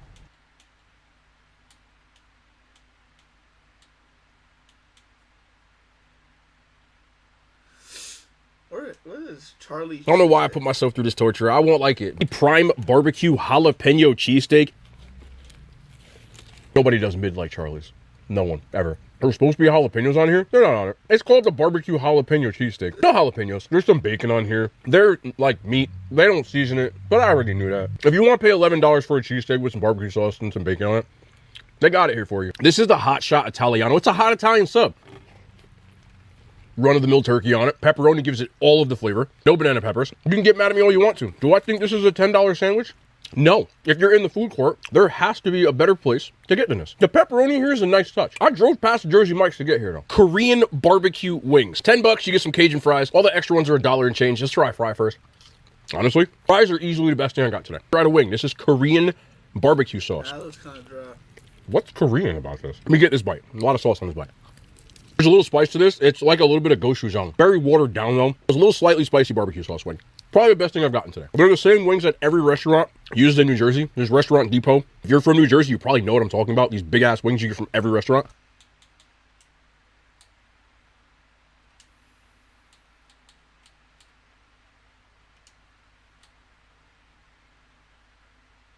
Is it Starbucks? Decided to try it. Yeah, no, we good, bro.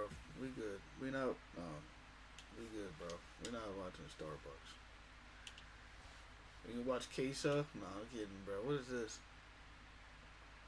This fried chicken is from a gas station. And locals say some of the best New Orleans food is hidden in the back of convenience stores and gas stations.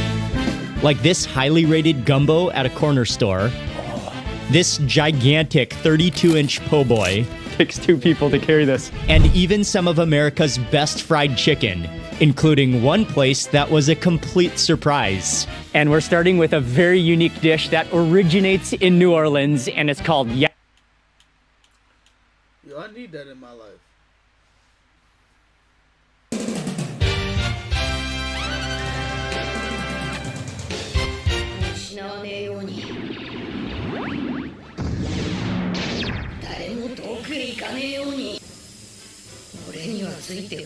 What the f is this?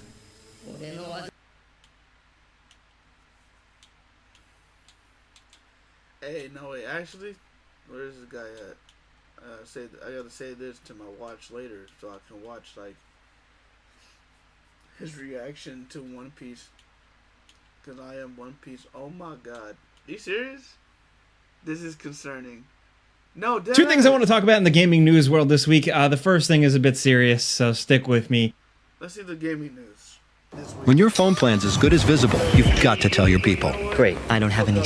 Two things I want to talk about in the gaming news world this week. The first thing is a bit serious, so stick with me. It's kind of bad news. It's the price of the PlayStation 5 going up. This time around, it just feels different. This feels bigger. While we've seen both Xbox and PS5. You know what this reminds me of? You remember when the Switch 2 came out? And then I think a couple days later, they said, "Oh yeah, like the first Switch? Yeah, we raised the price."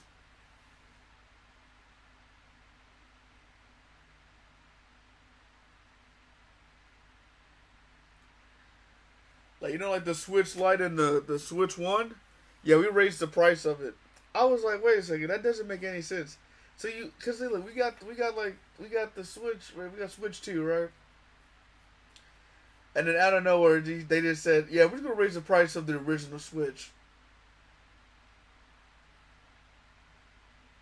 Why would you do that?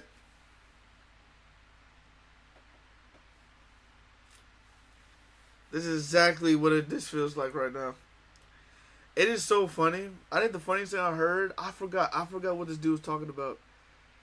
Someone said, I need to remember this dude. I need to find a video. But I watched this video earlier. It's someone said the funniest thing. He said, "Bro, it would have been wise of you to buy the PS5 and the Xbox Series when they first came out for real." I'm like, damn. Because usually how it always been is, if you couldn't get the console when it first came out, you waited like a good deal, probably 2 years at most, and it'd be like at like the price you wanted it. No, this just went the whole opposite way, actually. Slowly, little by little, inch their prices up. PlayStation 5 got hit with the biggest price increase last week. I talked about this briefly on the Friday show, just as it hit on Game Ranks, but let's dive into it. So the PS5 was $550. It is now $650 in the US. That's the prices I'm sticking with here. The PS5 Pro was $750. Now it is $900. So think about that for a sec, right? The PlayStation 5, a base PlayStation 5 is going to cost $650. And it's just more stacked. Like we've all paid out the ass for technology, I'm sure, here and there, but with the PlayStation 5, I think people forget it's been a while. PlayStation 5 is like 5 years old. PlayStation 5 dropped it at some point in 2020. So the console is in a big section of its life cycle, and the price just continues to go up. And again, there were economic headwinds and little prices inching up here and there. Series X and S did it as well with Xbox, but with this price increase, this feels like it's not just a little adjustment for the economic times. This feels like an actual hammering a spike in to a massive price increase that I don't think the game industry is going to recover from for a while. And I say this as somebody who doesn't know, I don't know analyst stuff. I don't know price trend stuff at all, but they expect, I will say their market numbers, I will say with corporate wise, are just out of proportion, and I would say this: they expected a lot back when they first announced the PS5. They expected a lot back. Xbox Series, PS5, they expected a lot back. It wasn't realistic either. They were banking on people's addictions. That's the honest truth. They were banking on people to be addicted, or banking on people to be stupid enough to be like, oh yeah, this is worth it. Be like, no, people are now realizing this. So if I'm going to pay about $900 for the best PS5, but still got to pay, let's just say that you have to pay about $900 for PS5, $800 for Xbox. $800 for like Xbox, right? At that point, save up $100 or $200 more dollars, get a decent PC that can run any game. Like if you're one of the people that play you play new games but not too new games, you can get an older PC that can still run some of these games at pretty good things. Because some games are still, if you play like older type games, like let's just say you play like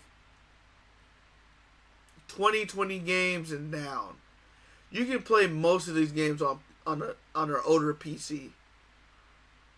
Now, it might work on newer PC, maybe like Marvel Rivals, because recently I heard they added it to PS4. Dude, that was so funny when I found, bro. And my friend, I know a friend, he's not very into it, but he plays Marvel Rivals, right? He plays in the rank. He plays rank.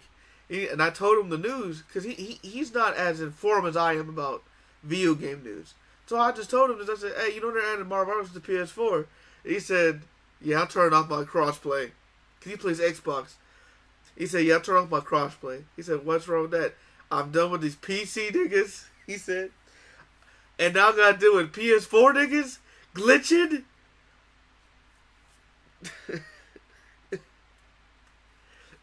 So I was like, that's crazy.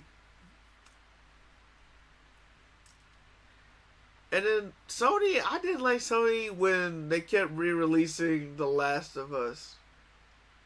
Because I'm like, they keep saying, oh, Sony got the best exclusives. I'm like, so the only new exclusive that really came out for Sony was like God of War. I think God of War was like the most one. I mean, you could say Last of Us 2.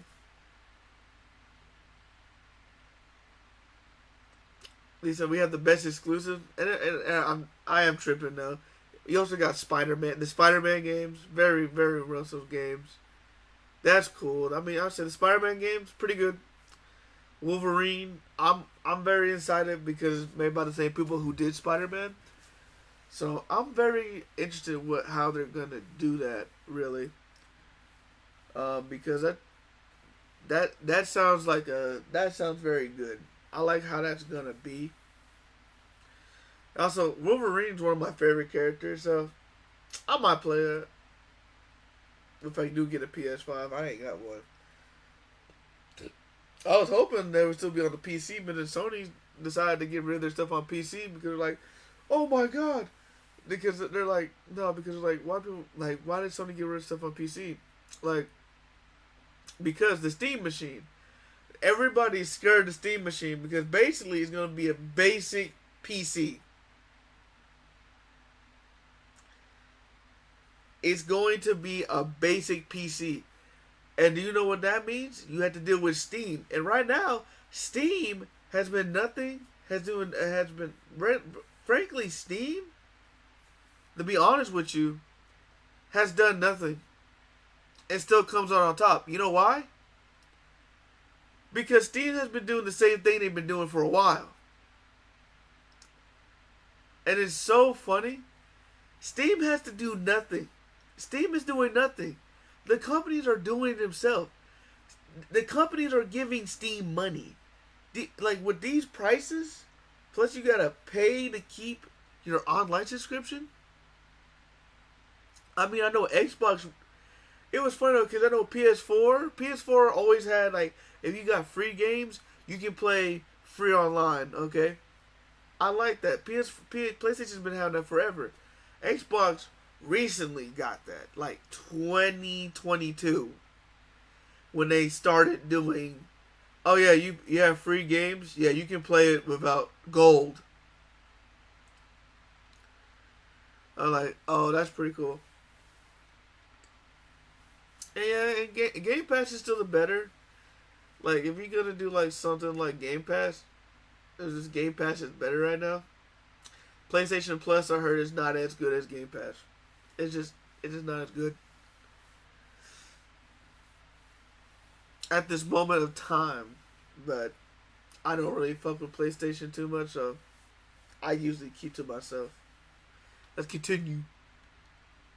For me, in my gut, this just doesn't feel good. Now, a lot of this, of course, is in response to current economic times and everything going on, both in the United States and abroad. The cost of tech, the cost of RAM, the cost of PC parts, just inflation in general, all this shit going on. But I think it's important to pay attention to this and observe and be concerned and not just go, well, the price of everything is going up, you know? Because with video games, the way I look at it, with consoles specifically, consoles usually, as they age, they decrease in price. I know this sounds like some like crazy concept, right? But that's how it's typically been. There's been exceptions here and there, if I recall correctly, but for the most part, consoles have decreased in price as time went on. And what that does is not only just like, yay, it's going down, but that brings in new people. There are so many people, even today probably, that are still on the fence about buying a Switch or buying an Xbox or buying a PS5. And then those people typically tend to eventually cave as the price slowly goes down over time more and more, and it looks attractive. The amount of people I know in real life that didn't get a PS4 until it was well into its life cycle, and then they just caught up on a bunch of games. It happens. Then you have things like, people only buying consoles when a big, huge game comes around that they're really excited for, right? Like a Grand Theft Auto 6. But it's a bit harder to swallow this time around if, you're a casual gamer and you're excited for GTA 6 and the PlayStation 5 costs $650. That's a tougher sell. And to me, what I look at for this is just growth. And I think this is going to be a major bit of pain for video games and the growth therein, like in terms of console selling and then people buying and playing games on those consoles. I do not root for the corporations. I do not root for Sony or whatever, but I do root for video games in general, and I want more games to play, and I like more people playing games. And this seems like this is something that generally will hurt that, at least onboarding some casual people. Now, I will say this. I think we might see a dip in some things. I will say this. What I mean by dip is these consoles are getting expensive, but they're forgetting their audience. Casual people that get off their 9 to 5, 12-hour, 10-hour work week. Like 40-hour work week, 80-hour work week, 60-hour work week. And then like they have like a weekend or a day, and they really want to just get on the game or something like that, or just watch Xbox. Let's say watch Xbox. Sorry, watch Netflix, watch all that stuff like that. Maybe use it. Rent a. I know me. I used to rent like what's it called? Like rent a movie, like from the library because it's free. Like dude, I'd be going to the library. Like I'd be getting something. If it's a new movie I want to see, I go to the library and rent a movie. They have libraries rent movies, bro. And then I bring it back before they be like, hey, bro, you need to bring back the movie. I'm like, yeah, I'll bring back the movie. And stuff like that. Use it for that. And the problem is, when you make it this much of a luxury, people are gonna look at their wallets. They're gonna look at how much money, and see how, okay, potentially this ain't it, chief. Not even potentially. They're gonna look at their wallet and be like, I ain't got this. And you tell them I have to pay for online, and really the one I can really do is like play free games online and you know, watch Netflix and YouTube on my shit. At that point, I should get a PC. But still, even then, PCs are expensive too. So some people might look at a PC and be like, "Well, I can't really do gaming anymore."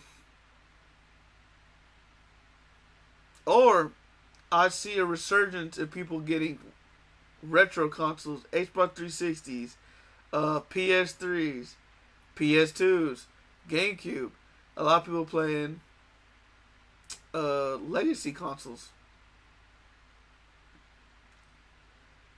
Because they'd be like, you know what? There's no reason to. There's no reason to. There's no games I really want to play. Nothing. And it really sucks because it's really just making it suck for people who don't have the time to really play video games. And they're forgetting one thing, and I love it. I love it. I love how people be like, "Oh yeah, but their job's to make money though." So the first thing is making money. Second is pleasing to no. First of all, that's the one thing. They're trying to make money first, and not trying to please their audience or consumer base. That's what these big corporations, Sony, Xbox, Nintendo. Like, I know the main focus is profit, but you gotta understand at a certain point, you get profit from the people who don't love games but casually play games. So when you get the people who are not real gamers, because that's what it's really flooded with, and I love it because a creator I watch, I think it's called the Black Hokage, talking about like when people talk about like gaming is dead or something like that, it's really not people who play games, like people who play like the free games like Roblox, or not even free games. They play like the only game they play is like GTA that's been out since 2013, and they'll be like, "Yeah, gaming's dead, bro. It's not like GTA. It's not like 2K." And then I hate when people say gaming's dead because it's not. Because then you have like something like come out, like let's say, Elden Ring. One of the best games of all time now. There's just no other way. It's probably one of the best games of all time. No, it's an older thing, but like people say gaming is dead, but we have Elden Ring. Be like, "Oh yeah, gaming's not dead." I'm like, but then there's like people when Elden Ring came out, sometimes yeah, gaming's dead. I'm like, bro, what are you talking about? Elden Ring is like one of the best games to come out. I didn't even play Elden Ring, and even then I had to respect Elden Ring because I don't play like I play more like niche games like point and click adventures now and then, like Telltale shit. I think recently I played Grim Fandango, so I'm like playing older games to get my attention span back. And then I think the one game I still haven't finished it's Asho's Wrath, and I'm trying to continue that. But I was waiting to get something to actually record it because like I was trying to record it on Twitch using my Xbox directly, and it was bad, bro. I swear, bro. It did not do it service, so I wanted to do it justice. But yeah, like if they keep messing up the normal or the average Joe, like if you think about it, if they keep messing the normal average Joe to get a console, at this point consoles might die out, and then it'd just be only PC.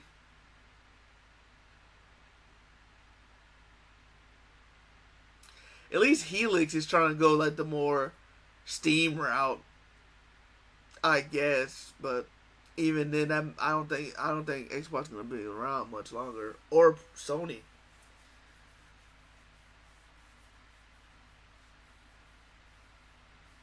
But it's just what it is, I guess.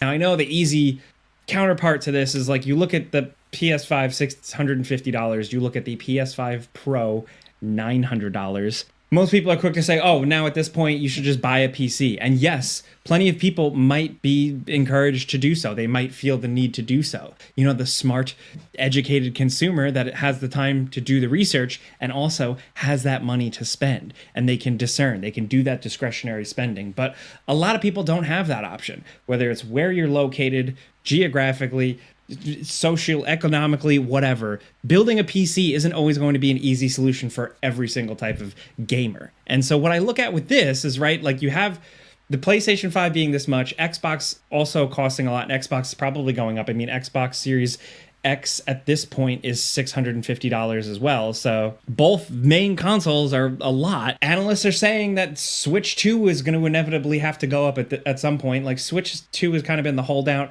Nintendo's been kind of keeping things tight. They've increased the price of Switch 1. They've increased the price of some Switch 2 accessories. But I think eventually we're going to see the Switch 2 increase in price as well. And then what do you have people do? I think more people are honestly going to start playing games on their phone because all technology is expensive and it's getting more expensive. God knows how much the next iPhone is going to cost or whatever, right? But people have an easier time justifying buying a phone because it connects them to their whole life. And then they're going to have a phone and then they're just going to play games on their phone. And those games typically often suck. So I think it's a lose-lose because if those are the only games you're exposed to, you may never realize that there is this whole incredible, beautiful world. Nope. This is what I gotta say. He was almost there, but he forgot that you can, if they get the streaming right on these consoles, like I remember what was that Google thing again? When you can stream game, if they can get the streaming right, like you can stream the game, and you don't need a Xbox, Sony, or a PC. You just need a normal connection. Then you get what you would have got with a PC. Okay, not PC. That's crazy. What you would have got with a console, but on your phone. Especially if you're smart. Like me, I would probably take my laptop, project it on my TV, and voila, I got the console right there. It's streaming. Now, I'm not saying the streaming might not be like, you have to pay like a subscription for streaming. But no, talking about mobile games, I'm pretty sure you can stream stuff to your stuff. I know like Xbox Anywhere, like if you have Xbox Anywhere, you could be able to use your old Xbox One and stream stuff. So I'm not understanding. Like you can project your console. If they get it right, you can project your console anywhere in the world. If they get it right, I see that with mobile games. Because it's not taking up too much space. You're just streaming it from your console. So that's how I think about it. Of games that you and I are all partaking in today. Then there's a piracy factor as well. I think more people are going to be pushed to piracy. I think that's like the reality that some of the game industry like does not want to acknowledge, but broke gamers will always find a way. And it may not necessarily be pirating the newest and latest and greatest games, but you know, there is a point where if you can't buy a high-end gaming PC, but you also can't buy a Switch or an Xbox or whatever, you're going to try to get whatever you can running on like your crappy laptop that you're stuck with, like something like that. I feel like we've all been in that situation, but now it's like entire economic forces are pushing people in that direction. All I'm saying with this, like, it just sounds like a lot of gloom and doom, and I think it is, because it also kind of comes with the fact that the game industry is struggling, right? Games are taking much longer to make. They're becoming so expensive to make. They're not even always hits. Sometimes they release and they're disappointing or they're messy. And, you know, investment firms and money lenders and people who invest in gaming and the people who lend money for these projects. I like how he says there are hit or miss, and he puts up footage of Crimson Desert. I like how you said some games that are not. Some games might be a hit or miss, and he puts up Crimson Desert. Oh shit!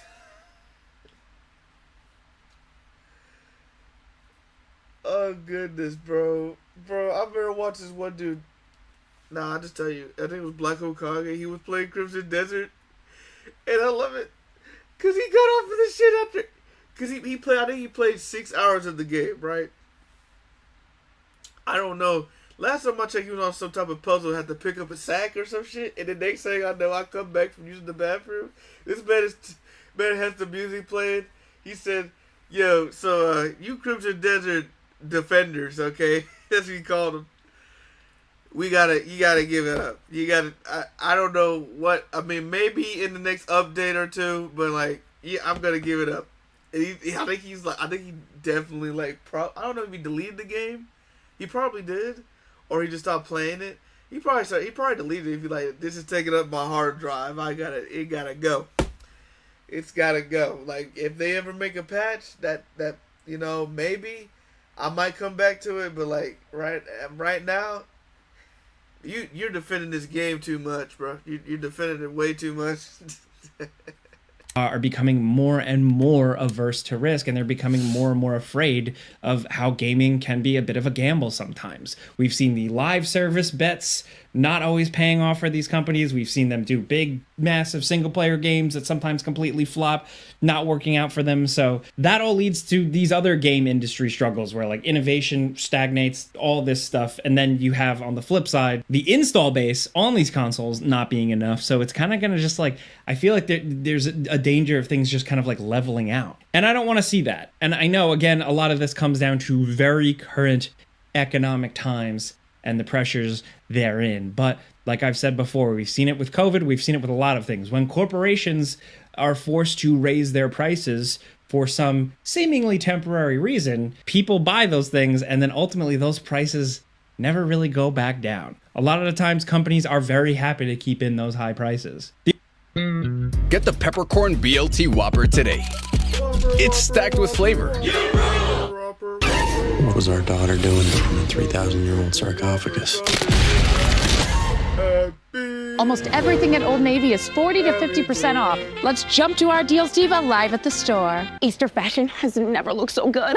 Which one says Easter Bunny, call me? This one? Oh, great choice. Excuse me. Hi. I was very. All right, later, y'all.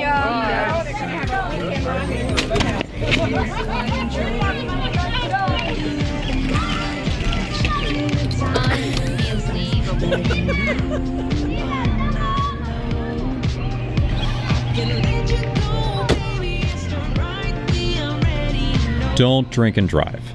Yep, I knew it was one of those drinking ads. The only thing with gaming, though, is that it's like at a point where like nobody's going to be buying these things and nobody's going to be playing these games. Also, caveat too, like I know some people in Canada, I talk to people who live in other territories, they've had prices go up even more. They've dealt with higher prices before this has even been a thing. So they already know about this issue. Like it's not just exclusive to right now or just to the United States, but still. So all I can say on a hopeful note is I do hope this is temporary, and I do hope there is a shift at some point where everything, all the problems in both like the United States and the world and like economically, all of it sorts itself out, and then the prices continue to slowly lower back down. The whole console cycle thing becomes normal again, and the inevitable PS6 doesn't cost $1,200. That'd be terrible. So I don't know. With Xbox and PlayStation both increasing their prices, with PlayStation just last week closing down studios, Xbox closing, everybody closing down studios, you can't help but just worry. John Romero and Brenda Romero, game developers, of course, John Romero behind, classic Doom stuff, did an interview recently talking about that this is kind of like a new video game industry crash. And I don't know necessarily what a video game crash feels like personally. He can speak to that because he's been alive through all of it. I don't know what a video game crash feels like, but whatever you want to call this right now, it does feel like something if you read the news and you pay attention to the headlines. I know it's not sexy, I know it's not exciting, but I just hope that we can recover from this. And I always say this in other videos, but like when people really love games and they're smart and talented and passionate, the sky is the limit. And I think that's going to continue to be true regardless of what the economic climate is, and regardless of how much a plastic video game box costs. I think video game life we'll find a way regardless. It just, Oh yeah, no, absolutely. Emulation, absolutely. Emulation. Yeah, no. Yeah, I just see a bunch of emulation. Okay, they're gonna be like, you know what? I'm not paying $75. Hell, it's not even 75, bro. 80. I'm not paying $80, bro. And I'm totally not paying. You know, one game that should never be $80 is called like Call of Duty type stuff, or just online games, right? Okay. If you give me this, if your solo modes ain't worth it, don't make it $80. At least like, I think the only thing I would pay $70 for, I would say 70. GTA 6, because I know Rockstar has a type of quality that I usually like, even though the people who used to work on Rockstar don't work there no more, but they still have that same type quality that they always had, like perfectionist type stuff. So even though it might be hit or miss on the controls, flying controls like in GTA fucking 5, yeah, especially GTA 5. Man, I hate GTA 5 flying controls. I hate the helicopter. The plane, if the plane's alright, the helicopter flying controls can go kiss a hole. just may look completely different, and maybe not everyone's gonna like it, but we'll just have to see where it goes. I would love to know what you guys think. I'm sorry this was like a heavy doomer episode, but yeah, let me know what you're thinking with that. The other bit of news I do want to talk about is fun stuff, I guess. Lord of the Rings games. Now, I know we're getting a new Lord of the Rings movie or two that feel kind of weird and... We're gonna do Lord of the Rings movie? I thought those movies like ended a long time ago. Forced, but the world of Lord of the Rings and Tolkien for video games is still prime, man. I feel like we've only scratched the surface. Of course, in the early 2000s, we had a lot of video game options for Lord of the Rings. Then we had the Shadow of Mordor, Shadow of War games, which I thought were pretty incredible. The Gollum game, where he just like throws up in his mouth and coughs and then you die. Like, it's a stupid game, terrible. I played that. So it's just a squandered thing, right? I remember Gollum, bro. I remember everybody hitting this shit. Like, how we go to Shadow of War and Shadow of Mordor to Goblin? Like, bro, I don't know, bro. It's ripe for potential, and it seems like we may finally be getting there. This comes from two separate reports. One report suggesting that Warhorse, the people behind Kingdom Come Deliverance 2, are working on a Lord of the Rings game. Which, hang on a sec, let me get to the other part. The other report, Insider Gaming, suggests that Crystal Dynamics is working on a full-on Lord of the Rings game, with Crystal Dynamics, of course, right now working on 2 back-to-back Tomb Raider games. They seem like a bigger team. They've done the AAA stuff before. They did the Avengers game, of course, there's that. But yeah, number one, Warhorse for Lord of the Rings, an absolutely perfect fit, if you ask me. I think that's awesome. I think that is extremely cool. It makes sense. It works. But on the flip side, I hope that team continues to stick to Kingdom Come Deliverance. I love what they're doing there. They are those guys, and I understand they're going to want to do different things, and I understand in this world, IP still is the driver. Like, recognizable IP is still the biggest driver of people coming on board. But still, Crystal Dynamics also working on a Lord of the Rings game. Cool.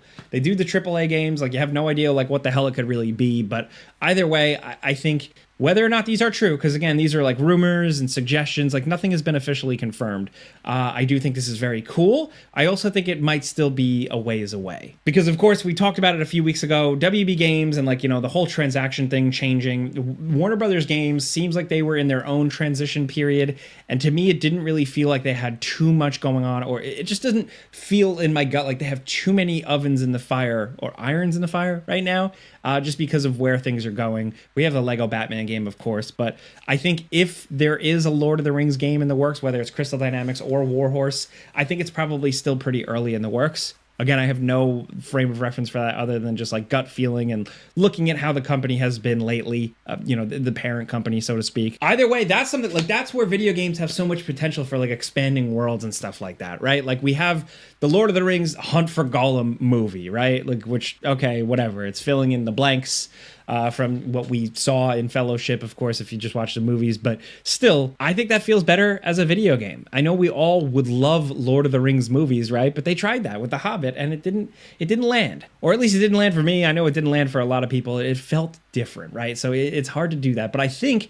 Hunt for Gollum, that story, that setting, could work in a video game. Look, you're not going to drag Viggo Mortensen out to be Aragorn again, but now he looks different, or he's deep faked, or it's weird, right? Like, I don't even know if he's doing it. But where it works and it wouldn't feel awkward would be in a video game. I say it with Indiana Jones. I had more fun playing Indiana Jones in the Great Circle, the game, than watching the last Indiana Jones movie. I love Indiana Jones. I love Harrison Ford. But I prefer what they did with young Indy, or just regular Indy as we know him, in Great Circle, way more than what they did with the deep fake Harrison Ford CGI scene at the start of Great Circle.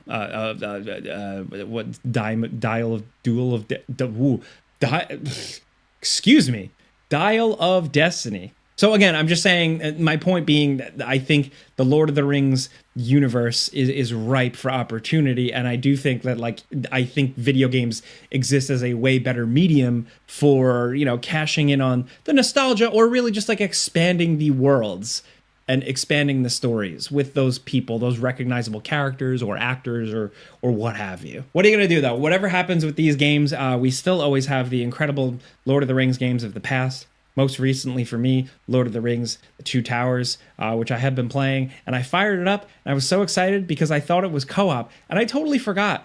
Two Towers is not co-op. Two Towers is totally single player. It's Return of the King that had the multiplayer, like, couch co-op elements. That's so funny, because I have vivid memories. I feel like I played through Two Towers with my buddy Andrew on the couch, but I guess it was like a Mandela effect thing or something. But either way, my other point here is Two Towers, the game, rules. Return of the King game also rules. Have fun. Go kill some orcs. That's all I got for you today. I wanted to end on, isn't Lord of the Rings awesome? Instead of just like, the video game industry is crashing. So let me know what you think about everything. Let me know what you think about Lord of the Rings. Let me know what you think about The Hunt for Gollum, but also that other movie that Stephen Colbert is doing, or whatever. Let me know what you think about the possibility of a Lord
Excuse me. Excuse me. Excuse me.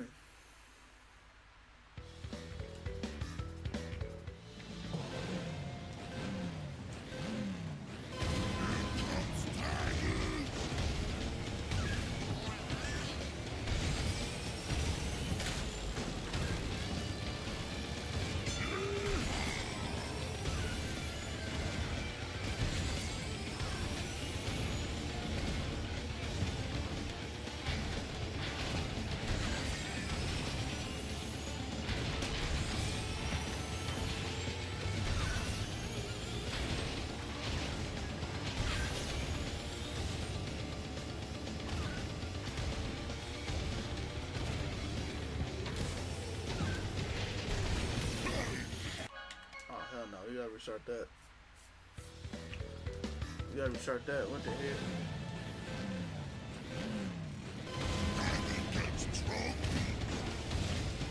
No, I'm good, baby. Yeah, there we go.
Shit.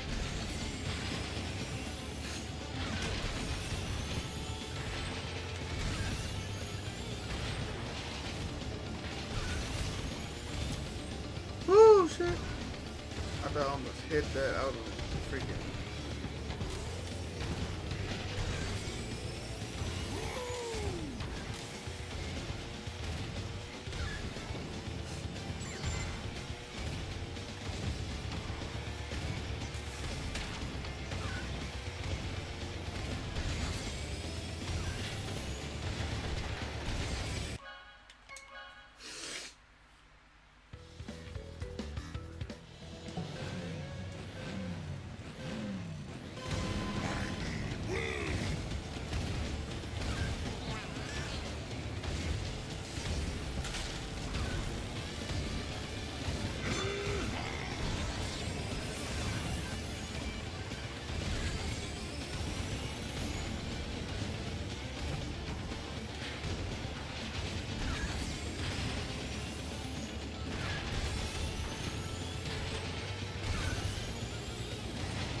I'm okay if I can't make it, but I should be able to make over that damn rock.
I pressed the bumper. Stupid ass shit, man.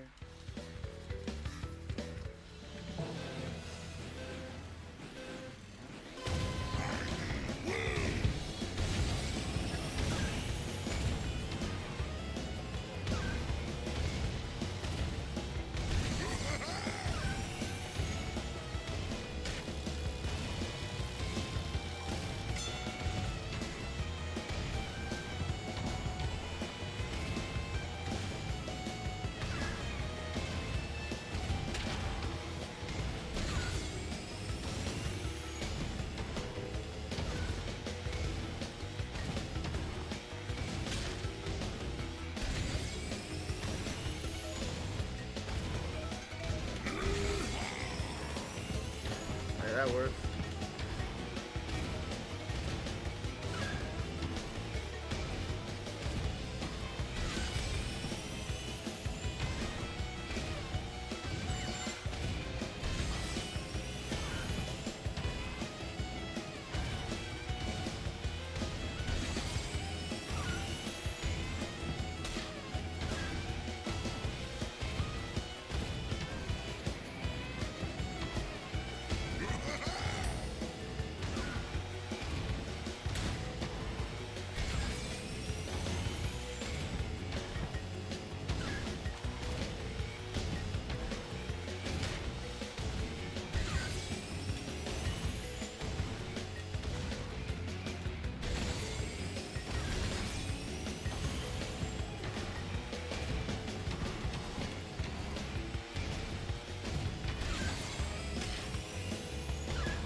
Dude, what was that? I mean, I won.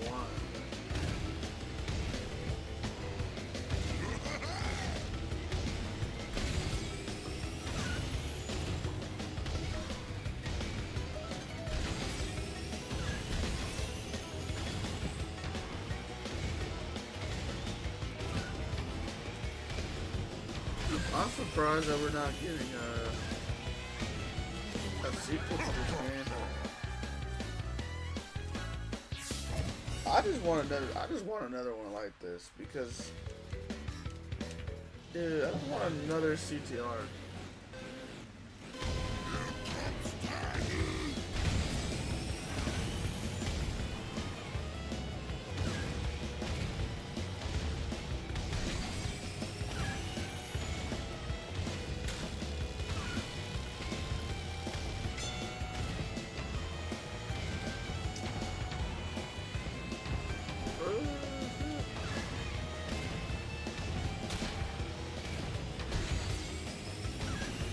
Because this is like the ultimate CTR. Let's be honest. Cause it has the original CTR game and then the one Nitro Kart. They did not have to do that. They didn't have to put all of them in here, but they did. And then remastered, not even remastered.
how many times I had to hop that shit off my fucking head.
I did not just hit the damn.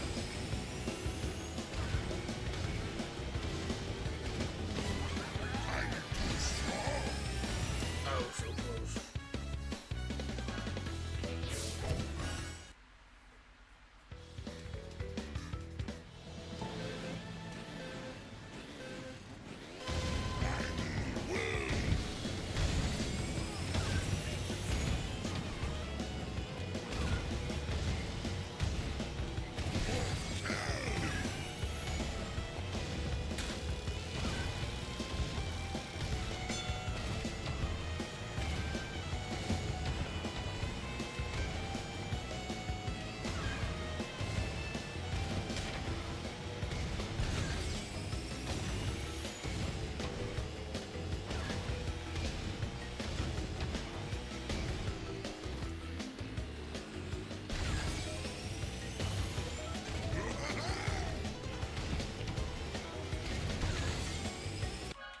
Dude, I hate it when you press the button and it doesn't do what you want it to.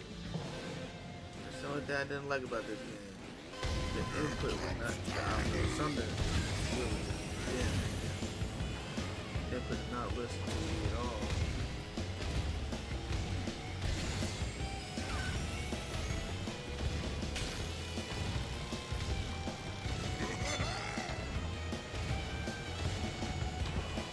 Up or infinite, so not to work in your favor.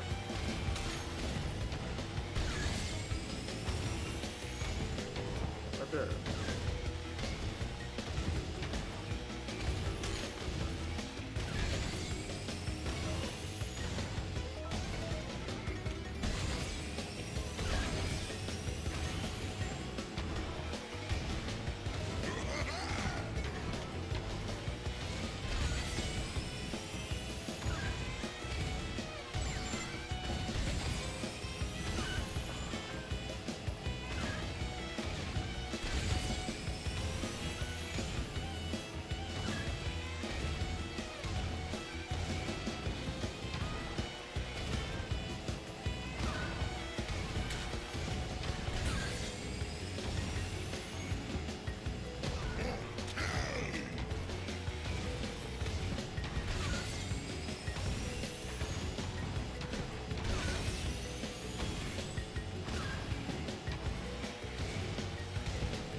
I had the speed. I hate it. That's why I hate it. This game is doing that shit. Always had that glitch right there.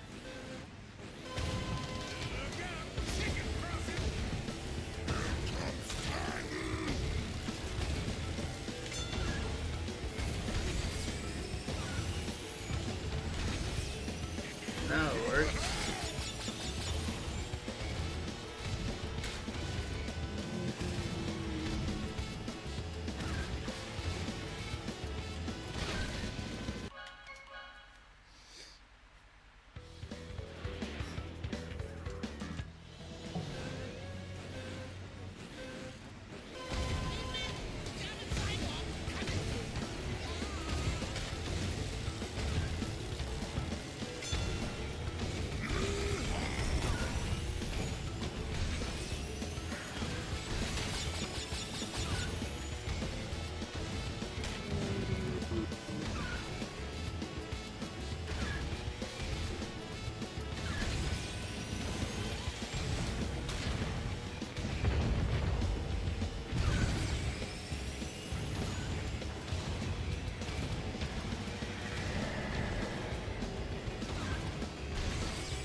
That's all that I had to beat was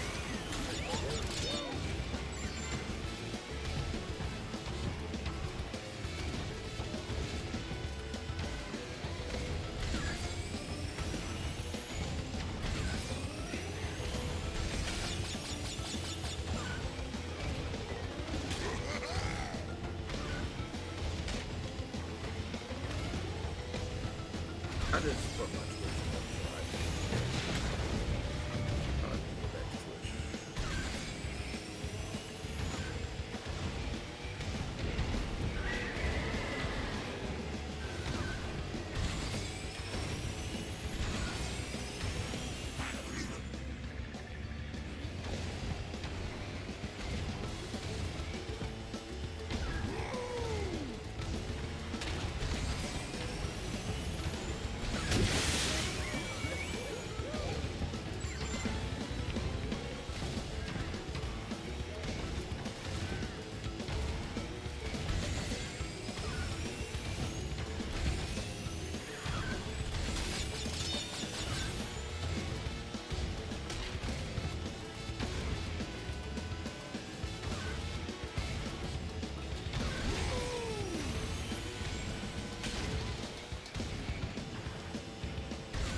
There's no flipping way.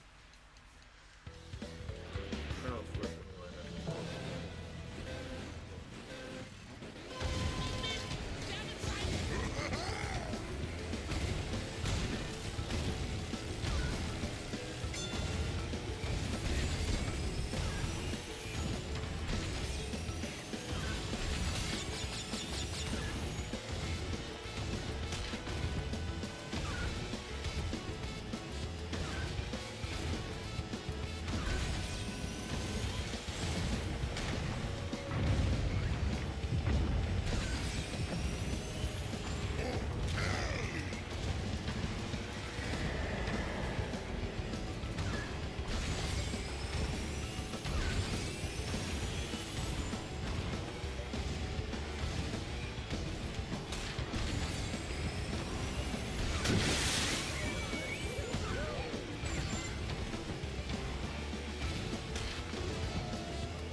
I do want to check something real quick.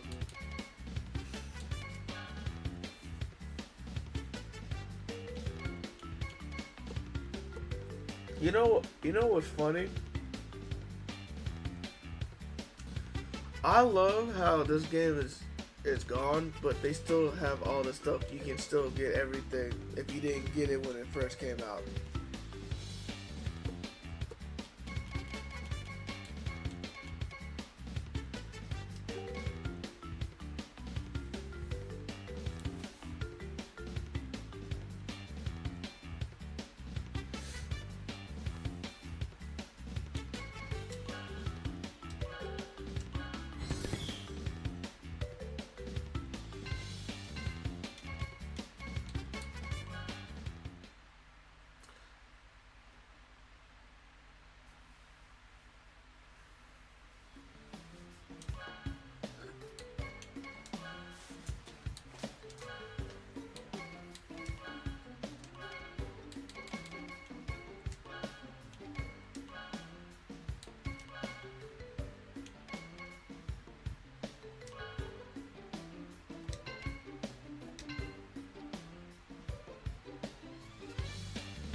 I'm about to say the online is dead.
I think it was I think it's the first one that's the shortcut.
They got deals on games.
When does this game ever get on Xbox?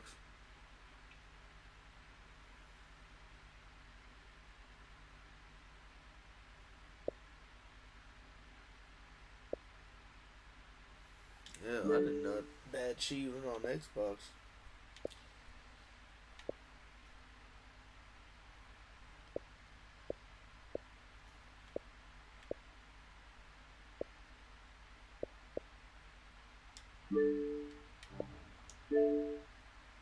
No, I'm about to look up Bus Simulator.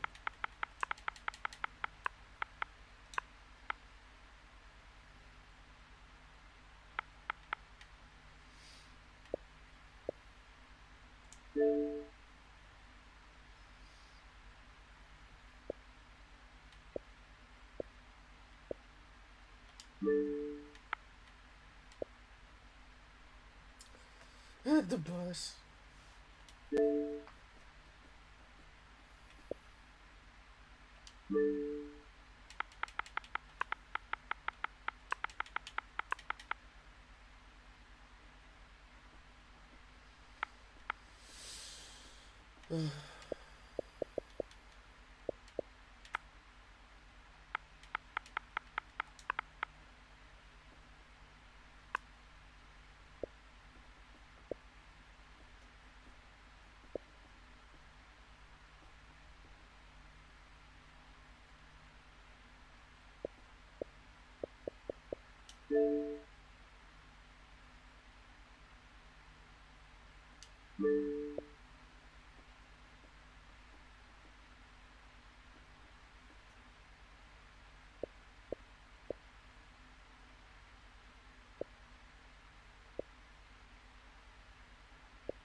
Hey, man. Nope.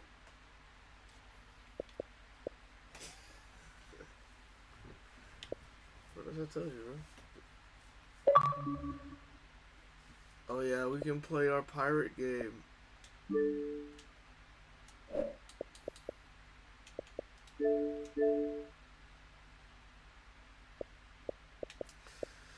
Oh yeah. What is it?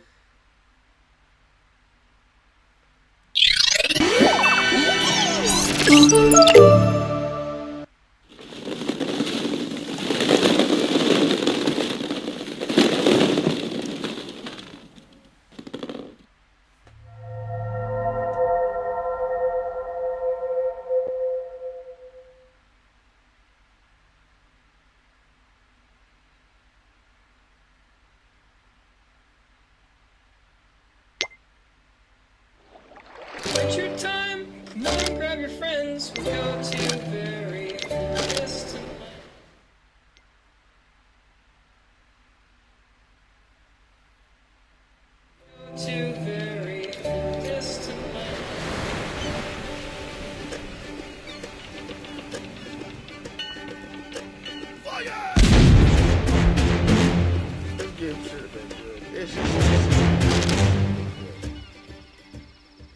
Sure is pretty. Hey, maybe we'll see another comet. Man, I hope not. I don't think I'm emotionally prepared for that. Oh. We boring you or something? Yes, but also my battery is low. Oh, yeah. You better turn in. I'm still wide awake, though. I'm gonna stay up here for a while. How about you, Jake? You know me, dude. I'm a non-stop stargazing machine. I can go all night. Okay, good night. I almost forgot. For breakfast, do you want?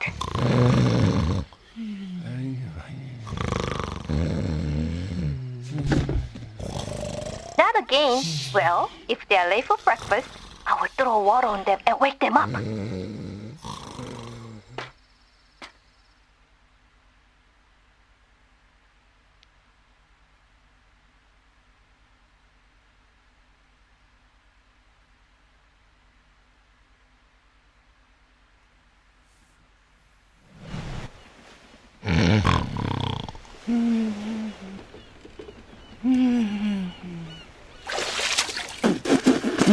What the? Whoa. Finn? Finn! What's up?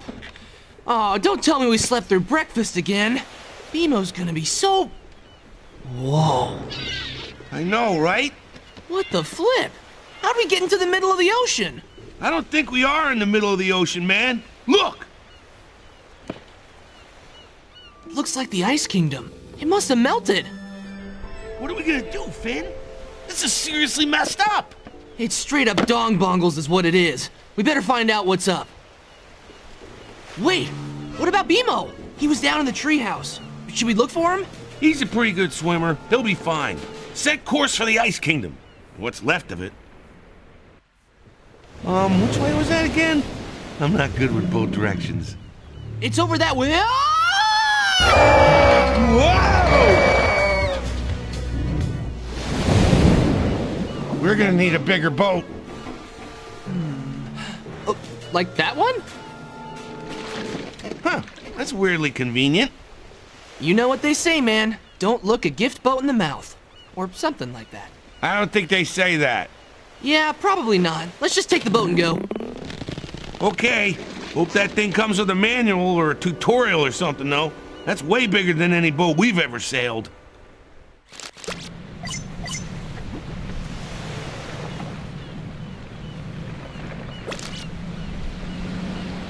Is that our fridge? Yeah, this doesn't have love put into it. I think it just did fine. But I wish they really did more with it. But it's still fun. Jake, maybe we should grab some of this floating stuff. Got it. So you got the elements like, not like the Sesame Black Flag. Nab! And it has a Snack! Grabbed it! Snag!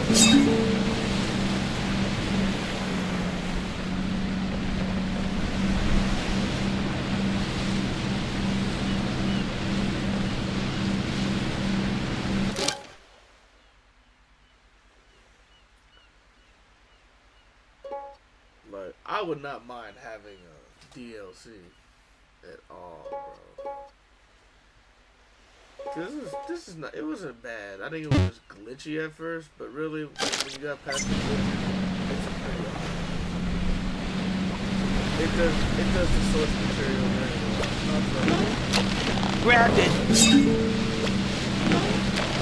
Got it! Nab!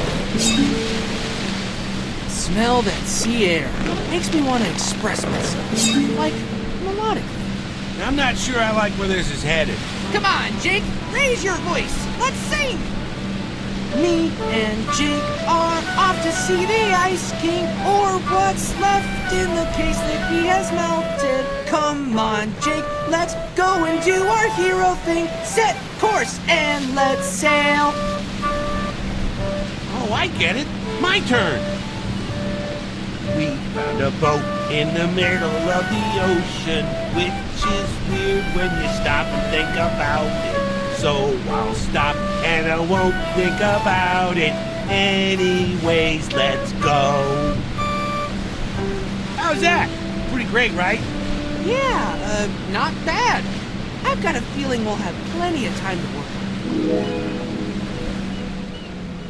Dude, this game, this game is actually like a love letter to this series. I can't believe it didn't make it. Well, I'm gonna end up right here. I'll continue another day.